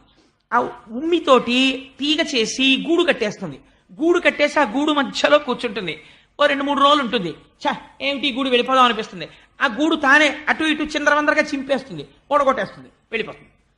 అలా నువ్వు కట్టు, నువ్వు పాడిచే, నువ్వు తిరుగా గూట్లో, నీ వల్ల కాదు. ఊర్ణనాభిగతి, నీకు వేరే ఉపకరణాలు ఉండవు. నీ అంత నువ్వు సంకల్పం చేసి లోకాన్ని సృష్టి చేస్తావు, నీవే ఇంతగా పరిణమిస్తావు, ఆఖరణ నువ్వే లయం చేసేస్తావు. మైనపు ముద్ద నల్లపూసల్లో తిరిగి అంటించుకున్నట్టు నీలోకి లోకాల్ని తీసేసుకుంటావు. అటువంటి వాడివని తెలియక నీ యందు భేదబుద్ధితో ప్రవర్తించారు. స్వామి వీళ్ళని అనుగ్రహించు అన్నాడు. అంటే అప్పుడు వీళ్ళందరూ అయ్యా మా వల్ల పొరపాటు జరిగిపోయింది, క్షమించమని స్తోత్రం చేశారు. చేస్తే మహానుభావుడు భోళాశంకరుడు కదా, అభయంకరుడు, ఆయన అన్నాడు, మీ అందరికీ అభయం ఇస్తున్నాను, యజ్ఞం మధ్యలో ఆగిపోకూడదు. ఎంత ధర్మాత్ముడో చూడండి, యజ్ఞము నడిపించండి. ఎవరు యజ్ఞము చెయ్యాలో ఆ దక్ష ప్రజాపతికి ఇవాళ ముఖం లేదు, తీసేశాడు వీరభద్రుడు. అందుకని ఒక గొర్రె ముఖాన్ని తీసుకెళ్లి అతికించండి. ప్రజాపతులలో దక్ష ప్రజాపతి ఇలా గొర్రె ముఖంతో ఉంటాడు. ఎందుకో తెలుసా అండి, లేనిపోని శివనింద చేసినందుకు నాకు ఈ గొర్రె ముఖం వచ్చింది సుమా అని చెప్పడానికి దక్ష ప్రజాపతి గొర్రె ముఖంతో ఉంటాడు. అప్పుడు మిగిలినటువంటి యజ్ఞ భాగాన్ని పూర్తి చేస్తాడు. పూష తాను ఏదైనా తినవలసి వచ్చినప్పుడు యజమాని యొక్క దంతములతో తింటాడు. భృగువుకి నేత్రములు ఇస్తాను, కానీ తాను తినవలసినటువంటి హవిస్సులు భృగువుకి కనపడతాయి ఇంక నుంచి అని. ఎవరెవరు దెబ్బలు తిన్నారో, ఎవరెవరికి అంగవికలురయ్యారో వాళ్ళందరికీ మళ్ళీ తిరిగి స్వాస్థ్యమును ప్రసాదిస్తున్నాను. ఈ యజ్ఞమును మీరందరూ కూడా సంతోషముగా పూర్తి చేసుకోండి అని మళ్ళీ ఎవరెవరు ఇబ్బంది పడ్డారో వాళ్ళందరికీ వరాలు ఇచ్చేశాడు. అందరూ సంతోషంగా స్తోత్రం చేస్తుంటే అప్పుడు దక్ష ప్రజాపతికి ఓ గొర్రె తలకాయ తీసుకెళ్లి పెట్టారు. ఠంగుని లేచి నిలబడ్డాడు. నిలబడి పరిగెత్తుకుంటూ కైలాసానికి వచ్చాడు. వచ్చి అప్పుడు శంకరుణ్ణి చూసి ప్రార్థన చేశాడు. అయ్యా, నీకపరాధుడనగు నన్ను దండించుట దండనము కాదు మదిన్, నన్ను రక్షించుటగా తలతను అభవ ఈశపురహర రుద్ర. స్వామి నువ్వు నన్ను దండించడం నేను దండనగా భావించట్లేదు, దీన్ని రక్షణగా భావిస్తున్నాను. దీని వలన ఇంకా భవిష్యత్తులో ఎప్పుడూ ఎవ్వరూ ఇటువంటి అపరాధములు చేయకుందురుగాక, అందరూ తెలుసుకుంటారు. అందుకని నువ్వు నన్ను రక్షించిన వాడిగా భావిస్తున్నాను, స్వామి నన్ను మన్నించు అని నమస్కరించాడు. సరే వెళ్ళి ఆ యాగాన్ని పూర్తి చెయ్యి అన్నాడు. ఆ యాగం పూర్తి చెయ్యడానికి వెళ్ళిపోయారు. పోతన గారు అంటారు, ఈ ఆఖ్యానము చదివిన వినిన ధీమంతులకున్ ధీమతులై వినిన జుతిమంతులకున్ జుతిమంతుడు అంటే రాగద్వేషాలు లేకుండా ఉన్న సత్యాన్ని ఉన్నట్టు గ్రహించడానికి యథార్థ బుద్ధితో నిష్కల్మష చిత్తంతో కూర్చుని విన్నటువంటి వాడు ఎవడున్నాడో అటువంటి వాడికి ఆయువు ధనమును కల్గును. ఏదైనా రోగాలు వచ్చి వాడికి అపమృత్యు దోషం ఉంటే అటువంటి అపమృత్యువు పోయి ఆయుర్దాయం నిలబడుతుంది. దరిద్రుడైన వాడుంటే వాడికి ధనము కలుగుతుంది. వాయును దుఃఖములు తొలగు భవబంధములున్ వాడికి ఉన్నటువంటి సంకటములన్నీ తొలగిపోతాయి. తొలగిపోయి చిట్ట చివర వాడికి ఉన్న భవబంధములు నశించి ఎవరు దక్షయజ్ఞ ధ్వంసమును వింటున్నారో అటువంటి వారికి తుట్టతుద ఊపిరి తీస్తున్నప్పుడు ఈశ్వరానుగ్రహం కలిగి వారు శివనామము చెప్తూ కైవల్యమును పొందగలరు. అటువంటి గొప్ప ఫలితాన్ని దక్షయజ్ఞ ధ్వంసమునకు ప్రకటించారు. అంత గొప్ప ఆఖ్యానమై తర్వాత అప్పుడు వెళ్ళి యజ్ఞాన్ని పూర్తి చేసి శ్రీమన్నారాయణుణ్ణి స్తోత్రం చేస్తే అప్పుడు శ్రీమన్నారాయణుడిగా ప్రత్యక్షమయ్యాడు. ఇప్పుడు చూడండి, ఒక బ్రహ్మమే శివుడిగా కనపడుతుంది, ఒక బ్రహ్మమే విష్ణువుగా కనపడుతుంది. అప్పుడు మళ్ళీ శ్రీమన్నారాయణుణ్ణి స్తోత్రం చేసి స్వామి నువ్వు యజ్ఞ భర్తవి, యజ్ఞభృక్ యజ్ఞకృత్ యజ్ఞీ యజ్ఞభుక్ యజ్ఞ సాధన అని ఆయనకి నమస్కరించారు. ఇవాళ దక్షయజ్ఞ ధ్వంసం ఎందుకు చెప్పవలసి వచ్చిందో చెప్పనండి. రేపటి రోజున మనం సత్యనారాయణ స్వామి వ్రతం చేస్తాం. సత్యనారాయణ స్వామి వారి యొక్క లీల ఆశ్చర్యకరమైనది. మీకు తెలుసో తెలీదో, మన ఊర్లోనే ఉన్నారు ఇప్పటికీ వారి వంశంలో వారు. ఒక మహానుభావుడికి కలలో కనపడి నేను రత్నగిరి కొండ మీద అంకుడు చెట్టు కింద ఉన్నాను, నన్ను ప్రతిష్ఠ చేయమని కలలో కనపడి చెప్పారు. రామరామాయణం బహద్దూరు వారని ఆ బహద్దూరు వారికి కనపడితే వారు గోర్స మా దొరగారి ఊరిలోనే ఉండేవారు. ఉంటే వారికి వారి స్నేహితుడు ప్రకాశరావు గారికి ఏకకాలమునందు కల్లోకి వచ్చారు. వస్తే రత్నగిరి కొండ ఎక్కడ ఉన్నది అని అప్పుడు వెతికారు. వెతికితే ఇప్పటికీ కూడా గ్రామదేవత ఒక ఆవిడుంది. ఆవిడ కొమరిగిరి పట్టణం నుంచి నడిచి వెళ్ళి అక్కడ వెలిసింది. అమ్మవారు స్వయంగా నడుస్తూ వెళ్ళింది అక్కడికి. అమ్మవారు అక్కడ ఉన్నది ఇప్పటికీ. ఆ రత్నగిరి కొండ ఎక్కడ ఉన్నది అంటే అమ్మవారు ఉన్న కొండ రత్నగిరి కొండ అని ప్రకాశరావు గారు ఆ రామరాయణం బహద్దూరు వారు ఇద్దరూ కలిసి కాగడాలు పట్టుకుని అప్పుడు కొండంతా పొదలు మధ్యాహ్నం వరకు వెతికి వెతికి వెతికి వెతికి ఇంకా వెతకలేక వేసారిపోయి ఓ చెట్టు కింద కూర్చున్నారు. కూర్చుని క్రూర జంతువులు ఉంటాయని డప్పులు కొట్టుకుంటూ తిరుగుతున్నారు. కూర్చుని స్వామి నేనా నిన్ను వెతకడం, హనుమ వెతికితే సీతమ్మ కనపడిందా, నువ్వే అనుగ్రహించి మాకు కనపడాలి అన్నారు. అనేటప్పటికి ఆ చెట్టు కొమ్మలు ఇలా ఊగాయి, సూర్యకిరణాలు పడ్డాయి. పడేటప్పటికి అక్కడ కనపడ్డారు సత్యనారాయణ స్వామి వారు. ఆశ్చర్యపోయి సంతోషంతో ఆ చెట్టు కింద నుంచి స్వామిని తీసుకొచ్చారు. ఆ చెట్టు అంకుడు చెట్టు, అంకోలం నిజబీజ సంతతి రయస్కాంతో ఫలం సూచిక శంకరులు అంటారు. అంకోల వృక్షానికో గమ్మత్తుంటుంది. చెట్టు పండు పండిపోయి తనంత తాను కింద పడిపోతుంది. పడిపోయిన తర్వాత బద్దలైపోగానే అందులో గింజలు మళ్ళీ టంగుని ఎగిరి చెట్టును అంటుకుంటాయి. అలా అంకుడు చెట్టు పరబ్రహ్మం. తన నుంచి విడిపోయినటువంటి జీవుల్ని మళ్ళీ ఈశ్వరుడు తనలోకి తీసుకుంటాడు. అందుకే రక్షణ లయకారకత్వం అంటేను. అటువంటి అంకుడు చెట్టు పరబ్రహ్మస్వరూపం. అంకు అన్న మాటలో పూర్ణానుస్వరం సత్యవతీదేవి, అంకు అన్న మాటలో అకారం విష్ణుస్వరూపం, కకార ఉకారములు బ్రహ్మ శివుడు. అందుకనే ఇప్పటికీ అన్నవర క్షేత్రంలో ఆ త్రిపాద్విభూతి మహాయంత్రం విష్ణు పంచాయతనంతో ఉంటుంది. లోపల మీరు ధ్వజస్తంభం దగ్గర ప్రదక్షిణం చేస్తే లోపల సూర్యుడు, వినాయకుడు, అంబిక, పరమశివుడు ఉంటారు. పైన ధ్వజస్తంభానికి పైన ఇటుపక్కన శంకరుడు ఉంటాడు. మధ్యలో ఇంతంత మీసాలు పెట్టుకుని ఆయన ఒక్కడే పురుషుడు, మిగిలిన వాళ్ళందరూ ఆయన్ని పొందాలి. గొండు మీసాల వాడు ఉంటాడు అక్కడ సత్యనారాయణ స్వామి. పక్కన అనంతలక్ష్మీ సమేతుడై ఉంటాడు. ఆయనకి వీర వెంకట సత్యనారాయణుడని పేరు. వీర అంటే దానవీర, ధర్మవీర, దయావీర, ఎన్ని వీరత్వములైనా ఆయన దగ్గర ఉన్నాయి. వెంకట మీరు తలుచుకున్నంత మాత్రం చేత మీ పాపాన్ని తీసేస్తాడు. సత్య మార్పు లేనటువంటి వాడు. నారాయణ అందరికీ కల్పతరువైనటువంటి వాడు, జీవులందరూ ఆశ్రయించినటువంటి వాడు, జీవులకు ఆశ్రయమైనటువంటి వాడు. ఆ శివకేశవుల భేదం ఉండదు. అందుకే తులసిపత్రితో పూజ, మారేడుదలంతో పూజ, రెండింటితోనూ ఏకకాలమునందు పూజ స్వామికి. అందుకని పక్కన శంకరుడితో ఒకే పీఠం మీద వెలిసి ఉంటాడు.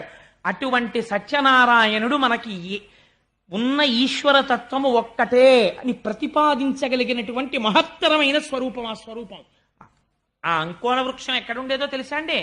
ఇప్పుడు సత్యనారాయణ స్వామి వారి క్షేత్ర పాలకుడైనటువంటి రామచంద్రమూర్తి గుడి ఉందే, ఆ గుడి పక్కనే కళ్యాణ మంటపం ఒకటి ఉంటుంది.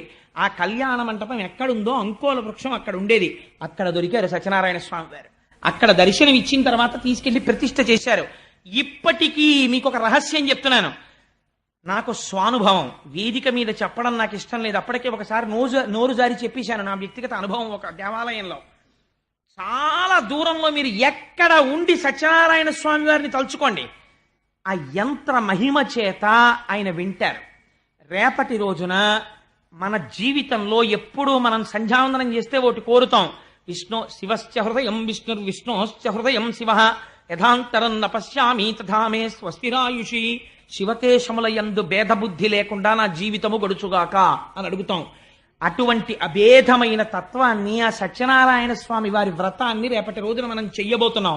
మీకు నేను ఒక్క విషయంలో క్షమార్పణ చెప్పాలి. ఇక్కడ చాలా మందికి పాపం రేపటి వ్రతం చెయ్యాలి అని కోరికుంది. ఎప్పుడైనా మీకు నేను ఆ వ్రత కథ వెనక రహస్యం, అసలు ఆ మంటపం అలా ఎందుకు వేస్తారు, అది ఎప్పుడైనా ఉపన్యాసంలో చెప్తాను. ఇప్పుడు భాగవతంలో కుదరదు కాబట్టి. కానీ మీలో వ్రతానికి టికెట్లు దొరకని వాళ్ళు ఏమీ బెంగ పెట్టుకోకండి. నేను ఒక లఘు మార్గం చెప్తాను, మీ అందరూ వ్రతం చేసినట్టే. మీరు రేపటి రోజున అత్యంత ఆనందంతో సంతోషంతో గోపాలకృష్ణ గారికి చెప్పి బయట 3-4 పెద్ద పెద్ద కళాయిలు పెట్టిస్తాం. మీ చేత్తో ఇన్ని పువ్వులు పట్టండి చాలు. పత్రం పుష్పం ఫలం తోయం యోమే భక్త్యా ప్రయచ్చతి. మీరు తెచ్చినటువంటి పువ్వులు మీ హృదయముతో సమానము. మీరు తెచ్చిన పువ్వులు అందులో సమర్పించండి. ఈ పువ్వులు రేపు వ్రతం చేసే వాళ్ళ ద్వారా సత్యనారాయణ స్వామి వారి పాదాల మీద వేయిస్తాం. ఈశ్వరుడు భక్తికి లొంగిపోతాడు. మీరందరూ వ్రతం చేసిన ఫలితం సిద్ధిస్తుంది.